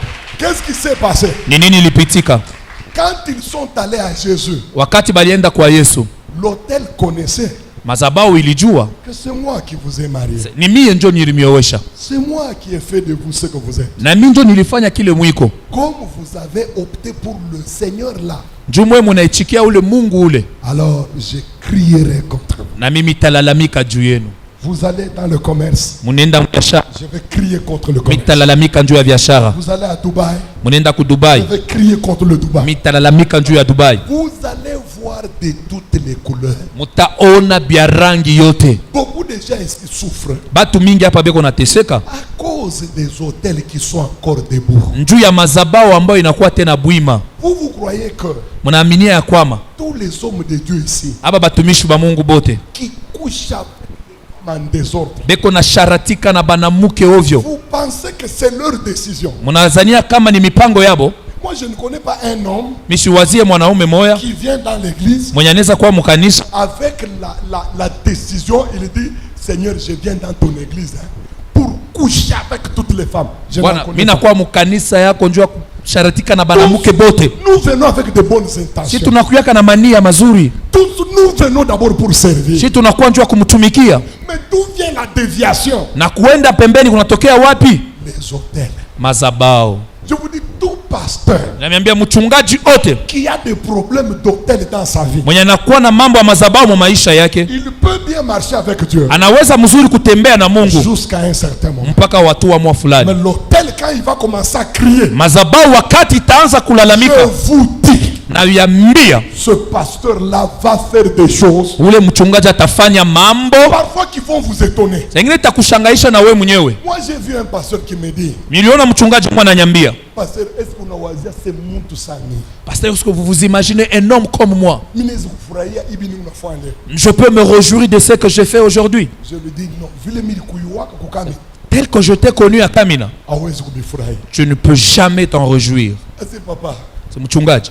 ni kitu mwa nune chike kiune ninamuka tu. C'est quelque chose qui se lève à moi. Mina tubuje. Mine sha kumwambia Mungu kama unajua tena namuka unyue. Mine ifanye Mungu ashinyue. Ndio mina kwa trouble kupita. Mina sasa unaya kenye Mungu ashikuwe. Tu sais pourquoi Dieu ne te tue pas? Anayasa ile mapriere yote unafanya, unaifanya mu ignorance. Yes. Tena anayua cause ya kile kiko na kuteswa. Alors il connaît la cause de ton malheur. Toi tu ne le connais pas. Mwangalie ba pasteur bote. Regardez un peu tous les pasteurs. Aba bana chomoka katu alikuwa bien na Mungu. Kisha tamwe bote. Il était bien en relation avec Dieu. Il commence des choses troubles. Mufuate histoire. Mufatilie mambo yake. Muulize baba yake ni nani? Demandez qui était son père, qui était sa mère, comment ils ont grandi. Et tu auras la réponse aux problèmes qu'ils ont. L'hôtel. Mazabao. Ça peut parler contre ton mariage. Inaweza kusema tanju ya ndoa yako.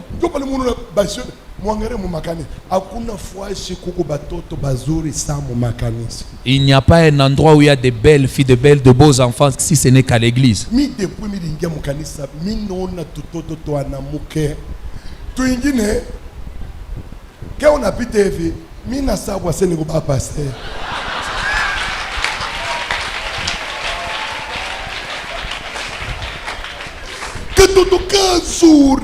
Tellement qu'elle est belle. Elle n'est pas prise à mariage. On n'a jamais appelé.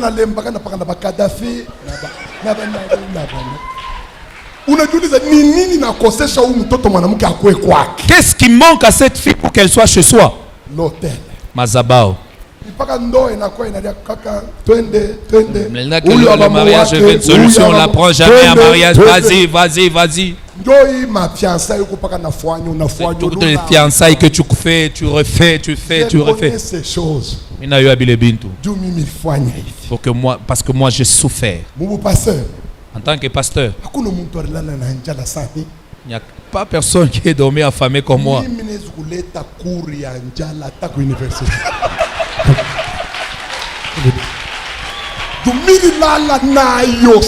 Tellement que j'ai manqué à manger.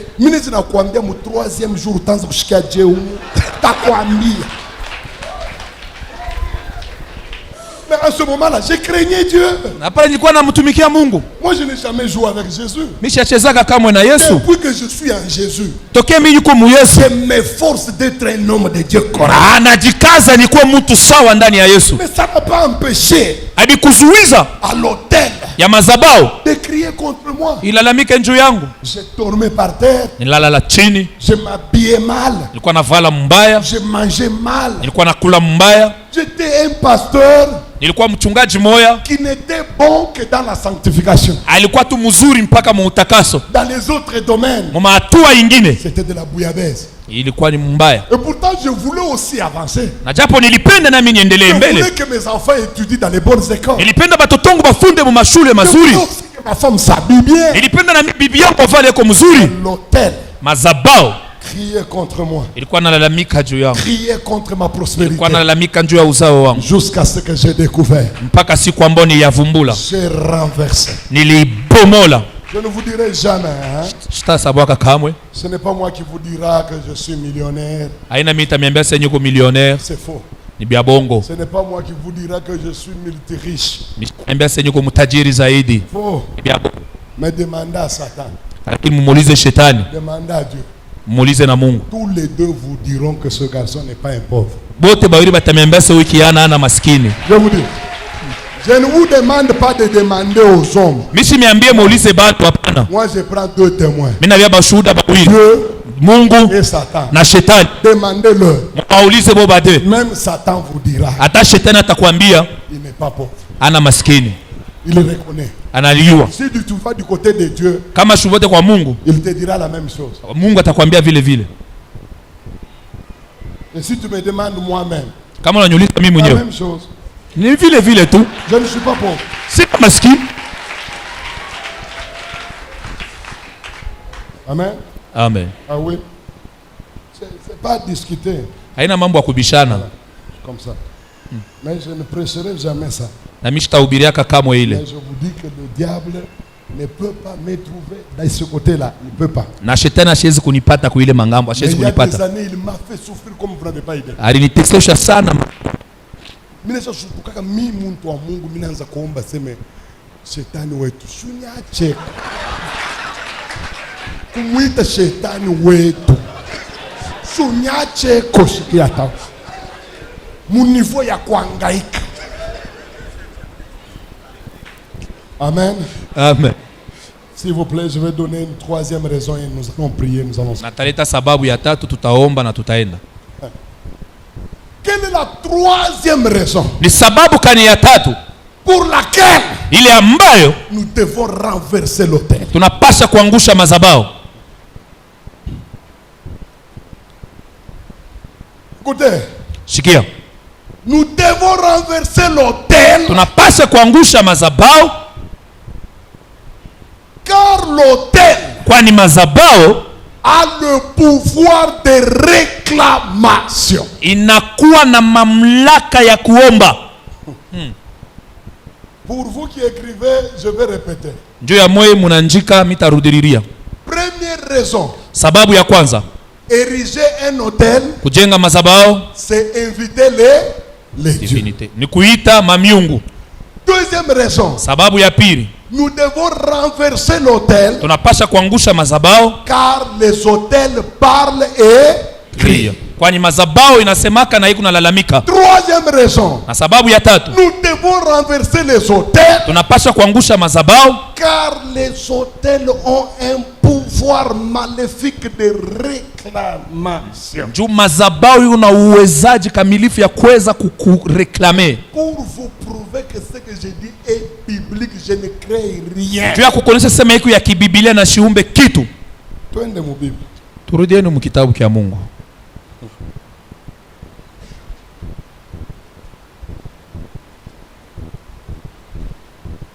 Nous sommes dans Apocalypse. Tuko paka mu Ufunuo. Apocalypse chapitre 6. Apocalypse chapitre 6. Verset 9 à 10. Apocalypse chapitre 6 verset 9 à 10. Quand il ouvrit le cinquième sceau, je vis sous l'autel les âmes de ceux qui avaient été... Attendez. J'ai vu où? Niliona wapi? Twende, où on a somme au Nijibu. Quand il ouvrit le troisième sceau, moi j'ai vu où? Sous l'autel. J'ai vu sous L'autel. les choses qu'il va voir. Ils étaient sous L'autel. Sous l'autel. Ça m'a regardé hôtel puissance. Monsieur Twende. J'ai vu sous l'autel les âmes de ceux qui avaient été immolés à cause de la parole de Dieu et à cause du témoignage qu'ils avaient rendu. Ils crièrent d'une voix forte en disant, jusqu'à quand? Écoutez, il criait comment? Il réclamait quoi? Baranza kulomba nini? Ils crièrent en disant, jusqu'à quand maître saint et véritable tardes-tu à juger et à tirer vengeance de quoi? De notre sang sur les habitants de la terre. Ça, ce sont des choses que Jean a vues. Dieu lui ouvre les yeux. Il voit un autel. Seulement il regarde sur cet autel. Il y avait quelques âmes sacrifiées. Les âmes étaient sur l'autel. Mais que faisaient ces âmes-là, ces sacrifices-là? La Bible dit que ces sacrifices réclamaient. Elle criait. Jusqu'à quand vas-tu venger notre mort? Jusqu'à quand tu vas réclamer le sang de ceux-là qui nous ont tués? Ils étaient en train de crier. À partir d'où? L'autel. C'est ça. Et c'est la raison pour laquelle Dieu ne veut jamais voir un chrétien qui marche en Jésus qui par ignorance a laissé les autels debout dans sa vie. Détrompez vos frères. Lisez votre Bible. Le salut nous donne le droit d'aller au ciel. Mais Jésus ne nous a jamais dit que si vous êtes sauvés, vous n'aurez pas de problème dans votre mariage. Dans aucune Bible vous ne trouverez ça. Quand Dieu nous sauve, ça nous donne le droit d'aller au ciel. Tout celui qui est sauvé, il a le droit légal d'entrer au ciel. Mais la Bible ne nous a jamais dit celui qui est sauvé obtiendra son diplôme universitaire. La Bible n'a jamais dit ça. La Bible n'a jamais dit tout celui qui est sauvé s'entendra toujours bien avec sa femme. Bien que le salut peut vous apporter cet aspect de choses, mais le salut en lui-même ne garantit pas la réussite du mariage. Si le salut à lui seul pouvait garantir le succès du mariage, alors aucun pasteur ne divorcerait. Et pourtant quand on a le champion mon divorce, si tu essaies un peu de voir aujourd'hui les champions dans les divorces, ce sont les gens qui sont forts dans les feux. Rason garde toujours sa femme. Il n'y a que ceux qui ont de l'onction, ce sont qui chassent les femmes. Ce sont les hommes au feu qui chassent.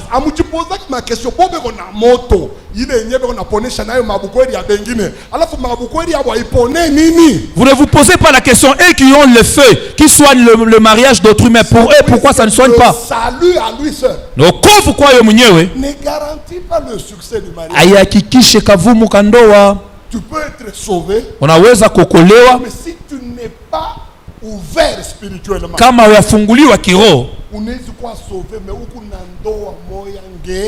tu peux être sauvé, mais tu as un mariage gain. Tu as tellement échoué dans le mariage. Surtout à notre époque, il n'y a pas de gens qui ont connu des échecs dans leur mariage. Pasteur, ceux qui vont chasser les femmes, c'est d'autres.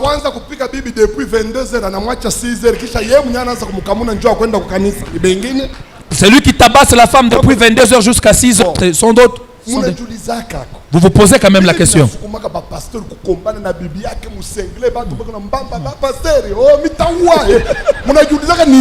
vous posez la question, c'est quoi qui pousse un homme de Dieu de se battre avec sa femme? Un homme comme moi, que je puisse taper maman Émilie. On m'a ensorcelé. Je ne le ferai jamais. Sitaifanyaka kamwe. Ni mwanamke mwaminisha kulewa banisha kuua. Mi baneshaka kukausha. Bakwetu banasemaka iki mtu baisha kukionea banyone. Kama kukunyonea kumwa kule minesha kuichika ni kwa mama Emily. Unaona nini? Tu sais pourquoi? Bima hôtel. Les hôtels. Wangarie ba pasteur ba le botu bana divorcer. Regardez tous les pasteurs qui ont divorcé. Ukipanda ukuyulu. Si tu montes un peu en haut, Takutaka baba yake na yari divorcer. tu vas trouver que son père avait aussi divorcé. Nini? C'est quoi? Hôtel ya babake. Les hôtels de son père, Ikuna mukokota. ça le réclame. Ça le réclame. Attends, on a 17 ans où il a divorcé, tu vois, dans ce teisha, où t'as tchanaka na bibia. Même si tu as fait 17 ans sans divorcer, sache qu'un jour, tu divorceras de ta femme. J'étais sur le campus ici. Nilikuwa pa kwa masomo ya juu. Je crois que ça doit être en 2002. Nadhani iliweza kuwa mu 2002. Les étudiants m'ont invité Na ba étudiant baliniita pour que j'enseigne sur la sorcellerie. njoo nifundishe pa buloji. On avait pris toute une semaine Tulibeba wiki mzima dans la salle Oisiala. kwa ile sala waza Tele. kwa batu mingi. J'ai commencé à enseigner sur la sorcellerie. Nikaanza kufundisha njoo ya bulozi. Premier jour, Siku ya kwanza, deuxième jour, siku ya pili, le troisième jour. siku ya tatu. Je ne sais pas ce que le Saint-Esprit a fait ce jour-là. Sijui nini Roho Mtakatifu ilifanya ile siku. Dieu lui-même. Mungu yeye mwenyewe. Je n'avais même pas terminé la prédication. Sikuwa hata kuisha mahubiri. Il a déversé une onction qui a commencé à libérer les gens qui avaient la sorcellerie. J'ai vu des jeunes filles qui vomissaient, qui criaient. Il y en a une qui m'a dit en pleine prière, Papa, Nicolas Boulanger, c'était du désordre. Ilikuwa ni mvurugo kabisa. J'ai vu un garçon qui était là à la salle. Niliona kiana mwa alikuwa shoikala kule kumwisho. Lui il ne faisait que pleurer. Yeye alianza paka kuria. Il pleurait abondamment. Anaria kabisa. J'ai essayé de le regarder. Napima kumwangalia. J'ai dit, Dieu, pourquoi il pleure? Sasa unaria nini Mungu? Je n'ai rien eu. Mishapata kitu. Quand la séance est terminée, Pale makutano ikamalizika, je me dirigeais vers la voiture. nilianza kwenda kugari. Les étudiants avaient déjà mis un dispositif là pour me protéger. Na baetudia balikuwa na nilinda kabisa. J'ai vu ce monsieur-là quitter la salle. Niliona ule kiana kutoka Il mchumba. a bousculé tous les protocoles. Anasukuma washemashi wote. Ah, ils l'ont bloqué. Moi, je suis Baka rentré dans la mzuizi. voiture. Na mimi nikaingia mugari. Le chauffeur était prêt à démarrer. Na shoferi alikuwa karibu aende. Ce garçon-là a lâché une phrase Na ule kiana akatosha qui misemo m'a moyo interpellé. yenye ilinigusa. Il a dit aux étudiants, Anaambia bale baetudia, si vous ne permettez pas que je voie le pasteur Ezras, kama muniruhusu nimone mchungaji ne Ezras, vous étonnez pas demain si vous apprenez que je me donne la mort. msishangae kama kesho mnashikia sema inariwa. Mimi nashikia ile. J'ai dit au chauffeur, arrête. Namwambia kiana shimama. Je lui dis, avance. Sikuya. Il vient. Anakuya. Il me dit, pasteur, regarde mon âge. Anyambia sasa angalia miaka yangu mchungaji. Je ne suis pas étudiant. Mimi na etudia. J'ai terminé il y a longtemps. Misha kuishaka kuna kwa miaka Je suis mingi. venu sur le campus pour te suivre. Mimi kuya huko njoo kukufuata. Mais j'ai un problème très sérieux Niko na mambo moya ya qui nguvu me sana dépasse. yenye nani, Si tu peux m'aider. kama unaweza nisaidia. Je l'ai calmé, j'ai dit, mon frère, Namwambia ndugu yangu shikia, il est 22h. tuko 22h. Je dois rentrer à la maison. Mimi napasha kurudia kunyumba. Alors je te donne rendez-vous. Lakini nakupatia rendez-vous. Viens là où les étudiants m'ont logé. Kuya kule ba etudia Tu baniweka. arrives à 9h. Na 9h Je vais te recevoir. mitakupokea. À 9h, 9h monsieur était à la porte. ule mmokiana alikuwa kumulango. J'ouvre la porte. Nafungula mlango, anaingia. Il me dit, pasteur, Ananiambia mchungaji, ce que je vais te dire, kile mitakwambia c'est dur. Mais si tu peux m'aider. kama unaweza unisaidia. Je lui dis, raconte-moi. So uniadisie. Écoutez l'histoire de l'homme. Mushikia hadisi ya ule mtu. Toujours des vierges. Hein? Paka babikira. Il me dit, pasteur, Ananiambia mchungaji, j'ai grandi ikomala jusqu'à l'âge de 17 ans. mpaka mu miaka ya 17 ans. Je n'avais jamais connu de femme. Sia kuyuaka kamwe mwanamke. À 17 ans, Na saa ya 17 ans je reçois Jésus de Nazareth. namupokea Yesu wa Nazareti. Je deviens chrétien. Minakuwa Mkristo. Je m'engage dans une église. Minajitoa mkanisa mwa fulani. J'étais engagé et engageant. Nilijitoa mwenye kujitoa tena kabisa. Tellement que mes prouesses étaient visibles. Na hapo maishara yangu ilikuwa naonekana Toute l'église m'avait coopté. na kanisa yote linikubali.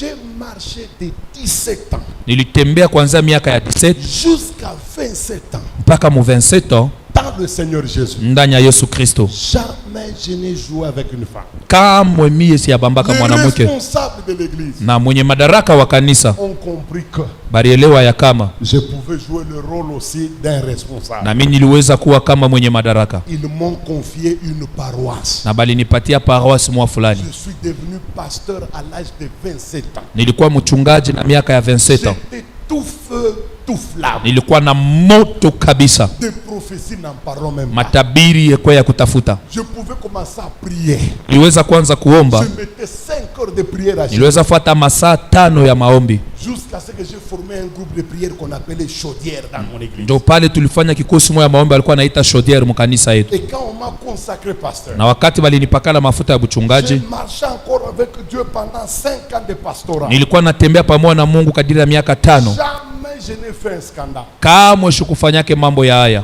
Jusqu'à ce que j'ai converti une petite jeune fille. Mpaka wakati ambao niliaminisha binti mwa kidogo Elle avait à peu près 16 ans. na alikuwa na 16 ans. C'était la mal-aimée de la famille. Abakumupendake mjamaa Elle yabo. avait beaucoup de blessures, beaucoup de déceptions. Alikuwa na mabilonda mingi, alivunjiwa moyo kabisa. Et je l'aimais puisqu'elle s'est donnée au Seigneur. Na nilimupenda ndio alianza kujitoa kwa Et Bwana. j'ai commencé à l'encadrer. Nikaanza kumuongoza. Écoutez ce que ce pasteur m'a dit. Ambia yule mchungaji Au ananiambia, début de nos relations, siku mwanzo ya mahusiano yetu nos relations étaient totalement innocentes. na mahusiano yetu ilikuwa kabisa Elle takatifu. me respectait comme son père. Alikuwa ananiheshimia kama Je baba la yake respectais comme ma fille. na nilimheshimia kama binti On wangu. parlait de Dieu. Tulikuwa nazungumzia Elle a fait Mungu, sa cure d'âme. alifanya cure d'âme yake.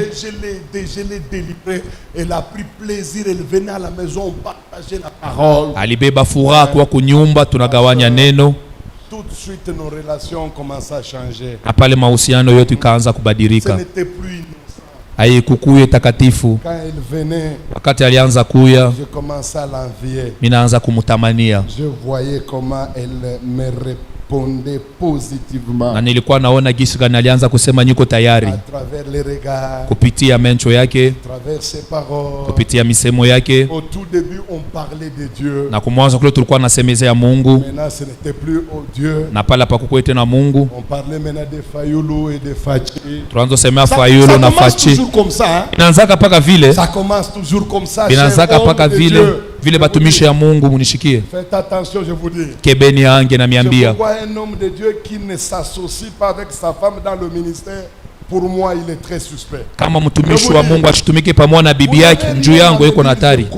Je connais. Mimi najua. Il a commencé maintenant à parler de blabla avec la femme. Naanza kusema vitu vya ovyo na ule mwanamke, Très vite, na zaidi kabisa, nos langages devenaient sensuels. na pale binaanza kwenda mbali. On commence à parler de l'humain. Tunaanza kusema kabisa binadamu. La chair dominait nos relations. Mwili ilianza kutawala mahusiano Le yetu. respect qu'il y avait entre nous s'est cassé. Heshima ambayo ilikuwa kati yetu inapotea. Au tout début, elle m'appelait toujours papa, Kwa papa. mwanzo kulikuwa papa. anaita baba. À la fin, c'était pasta. Na kumwisho ilikuwa ni pasta. Pasta. Kwa namita pasta. Donc la distance s'est cassée. Na pale ile achanisho ikaanza kupotea. Pasteur, je n'ai pas compris. Pastori shikuelewe. Un jour, elle est venue.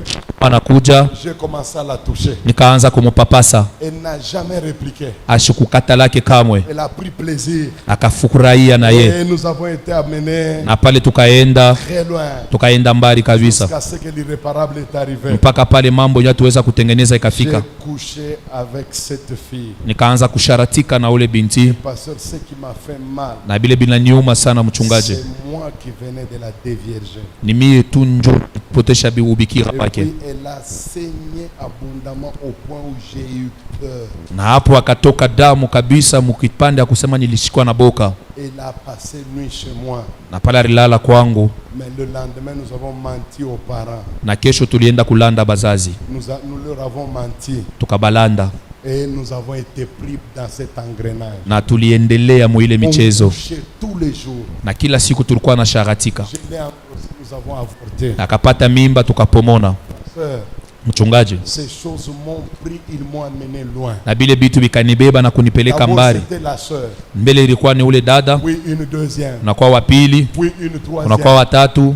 Je me suis retrouvé avec 32 copines dans l'église. Menajikuta na 32 copines mukanisa. Pasteur, ça ne s'est pas arrêté là. Mchungaji abikushimamie pale. Au début, c'était des jeunes filles. Kwa mwanzo ilikuwa ni wabinti. Lui-même, il me dit, pasteur, Yeye mwenyewe ananiambia quand mchungaji, vous êtes pris dans cet engrenage, kama unaingia muile mambo vous n'allez plus rien comprendre. haustaelewa tena kintu. Je commençais à suivre les mamans. Mimi naanza kufuata taba mama. Je pouvais suivre une maman qui a une différence d'âge avec moi, même de 10. Naweza kufuata ta mama mwenye tunachana naye miaka 10. Aucune ne m'a refusé. Hakuna ta mmoja kati yao alinikatala. Je me suis retrouvé en train de vivre avec 16 mamans mariées. Nilikuwa naishi na bamama 16 benye beko kundoa 32 filles dans l'église. na banamuke 32 ba mkanisa. Quand je voulais prêcher, je n'avais plus l'option. Wakati nipenda kuhubiri shukrani tena ile Même upako. quand j'ai sauté, c'était Luc. Hata pale nilianza kuluka ilikuwa tu ni dessin Il n'y animé. avait plus rien.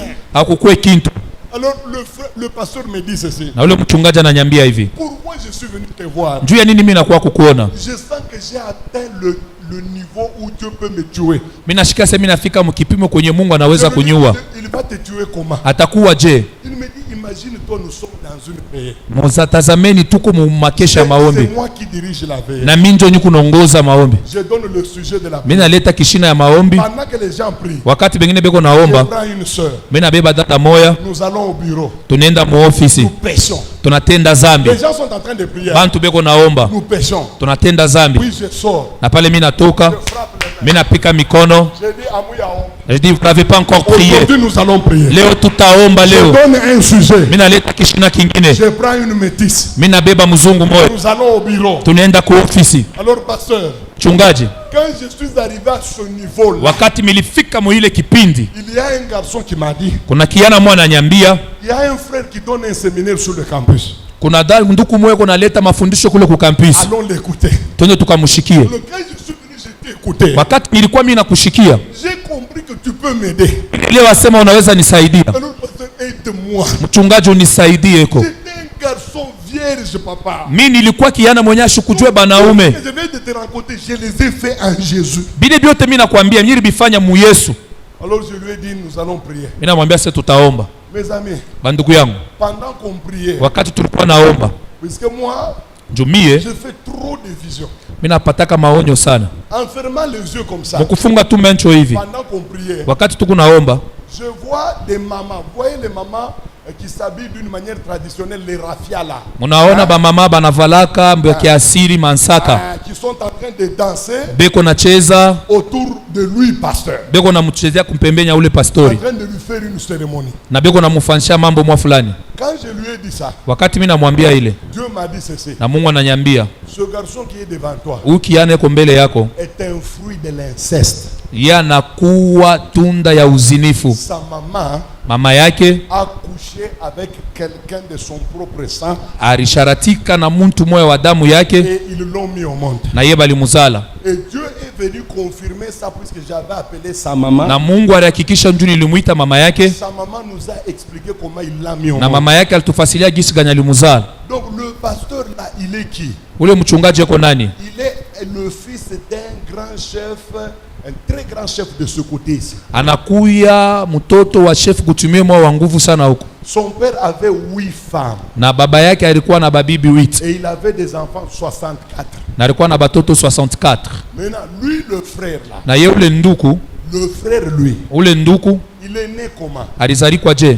Quand son père, Wakati baba yake grand chef, ule chef kubwa devait devenir grand chef, alipasha kuya shefu, selon leur coutume, kuambatana na asili ya kwao, on doit l'amener banapasha kumuletea, dans une rivière. banapasha kumupeleka mumai mwa fulani. On a l'habitude d'enterrer tous les grands chefs de leur tribu. Kule banakuwa na zowezo ya kujika bakubwa bote ba mukizazi kyabo, Alors on doit l'amener là-bas à minuit. banapasha kumpeleka kule muminwi, Et sa maman doit venir. na mama yake anapasha kuya, Ils doivent se déshabiller anapasha kutosha mavazi et avoir des rapports sexuels dans la rivière. na kupatana kwa mwili ndani ya ile Et mai. dès que la maman sort, Na wakati mama anatoka, elle ne verra jamais son fils grand chef. ashitamwonaka kamwe ule mtoto yake Le shefu. jour où elle le voit, le grand chef doit mourir. Siku ambayo ule mtoto ule shefu ule ataona mama yake Le atakufa. pasteur là dont je vous parle, Na ule mchungaji ule mimi namiambia, il a été conçu na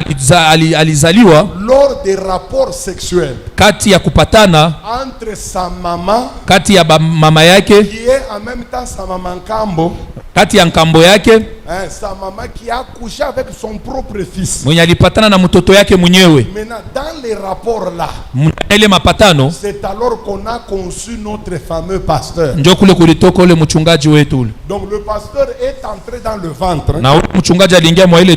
Quand un garçon couchait avec sa propre mère. Bon, il est né. Apparemment, il n'a pas vécu de problème. Il n'a jamais connu de femme jusqu'à l'âge de 17 ans. N'est-ce pas une marche de sanctification? Et puis à 17 ans, il s'est converti au Seigneur Jésus. Quelle gloire! Et puis il marche encore jusqu'à 27 ans sans toucher à la femme. On le consacre pasteur. Il marche encore 5 ans de pastorat sans bêtises. Quand il arrive à la 5e année, l'autel de sa mère a commencé à le réclamer. Toi, tu n'es pas pasteur. Toi, tu es le nôtre. Tu as été enfanté dans l'eau. C'est dans l'impudicité que tu es venu. Là où tu pars, c'est pas nous là. Reviens ici. Reviens ici. Reviens ici. Ça va te réclamer, t'attirer petit à petit. Et toi-même, tu te rendras compte. Regardez la bière que tu as abandonnée. Regarde comment tu commences à prendre.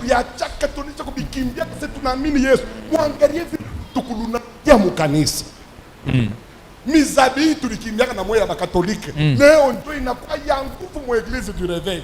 Cheza na miki ya kwenu kuna mikokota. Pale bitakukokota. Ça va t'attirer. Kama ukuangusha hotel bitakufikisha paka kuile busenji ya famille. Si tu n'as pas renversé l'hôtel, tu retourneras seulement à cette idiotie de la famille. On a commencé la délivrance. Et ce garçon, on a dégagé, je m'excuse, hein. On a dégagé mastico, mon organe sexuel. Mon délivrance, hein. On a toka bivignon. On a toka mon organe sexuel. On a toka bivignon. Tout la luka. Allez pika pika chini we. Tena nanyambia c'est depuis mida minaka shianguka. Mais mina shanga leo vile mina lambula bulongo. Mina sema inyangare we njoo kubaba se. We ndo kunyambia unafika mu bulongo. Je. Kaya mu 2002. Depuis 2002 jusqu'à aujourd'hui. Et le pasteur là n'a jamais connu l'impudicité. Et son église, hein, il chaque fois qu'il y a 1000 personnes.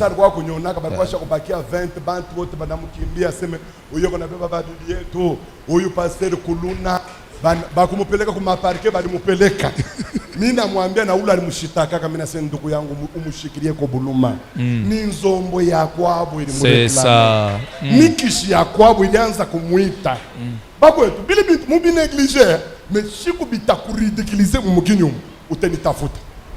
Pourquoi pasteur moi anaanza kuchambula ke enseignement yangu? Il y a un pasteur qui critiquait ses enseignements. Avec votre famille Israël là. Na ule Estras wenule. Qui raconte des histoires. Et qu'on a sema mambo tout. Mais si moi on a voir kutomboka na bibi wa Libanais. Un jour il a pris la femme de Libanais.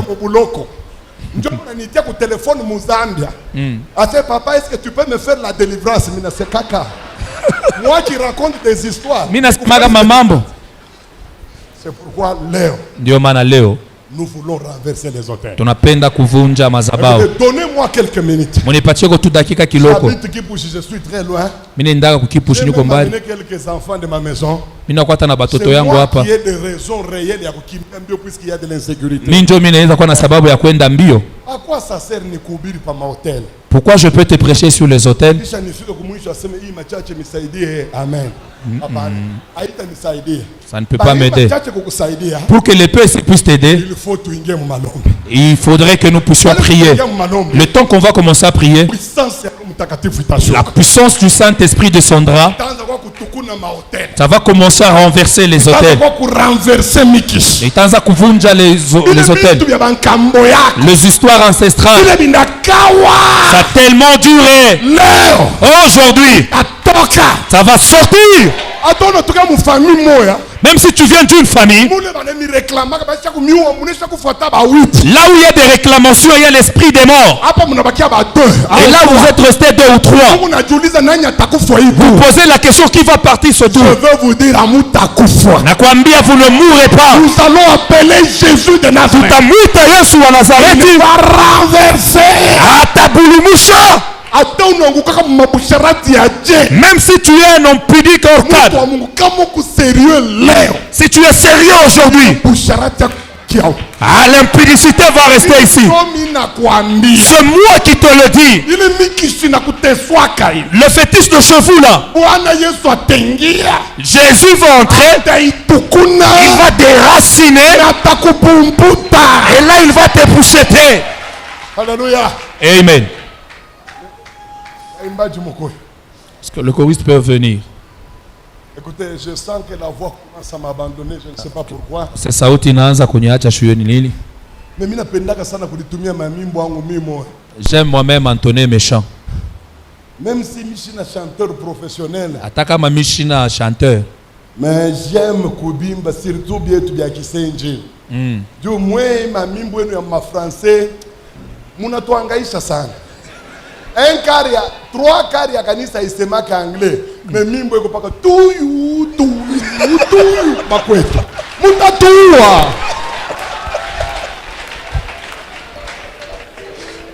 Tunatuma tu yetu ya kisenji na bambaka muchima. Unaimba mwimbo unasikia maana yayo. Kuliko kupaka tuyu.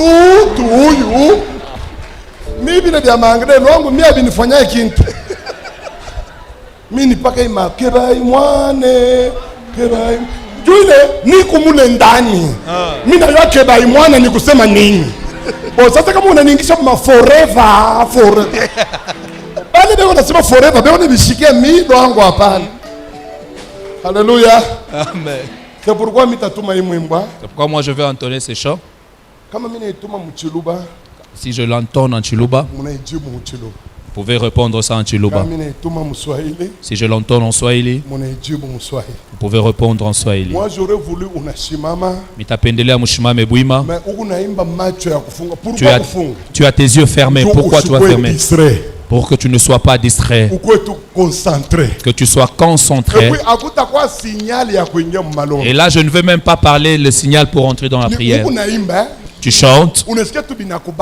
Tu sens que tu veux maintenant prier. Arrête de chanter. Commence à prier. Et là, nous allons claquer nos mains. Ne laissez pas aux instruments parler. Vous voyez les églises qui croient dans des instruments. Le jour qu'il y aura coupure, vous vous rendrez compte que Dieu lui-même est parti. Les instruments peuvent chanter, toi aussi tu claques tes mains.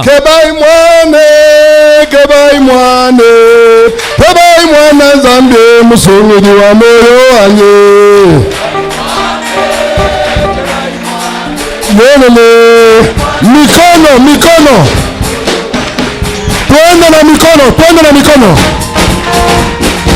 Sina na baba, sina na mama, niko na Yesu wangu, mchungaji wa moyo wangu. Sina na baba, sina na mama, Yelele, mchungaji wa. Sina na baba, sina na mama, niko na Yesu wangu, mchungaji wa moyo wangu. sina na baba, sina na mama, Yelele. Sina na baba, sina na mama, niko na Yesu wangu, mchungaji wa moyo wangu. sina na baba, sina na mama, niko na Yesu wangu, mchungaji wa moyo wangu. Kabai mwana Nzambe, mchungaji wa moyo wangu. Kebai mwane, Kebai mwana Nzambe, mchungaji wa roho wangu. Kabai mwana Nzambe, mchungaji wa moyo wangu. Kebai mwane, Kebai mwana Nzambe, mchungaji wa moyo wangu. Kebai yuda bantu pakati pa mwana nzambe musungili wa moyo wane musungili wa kebai mwana re kebai mwana re kebai wane kebai wane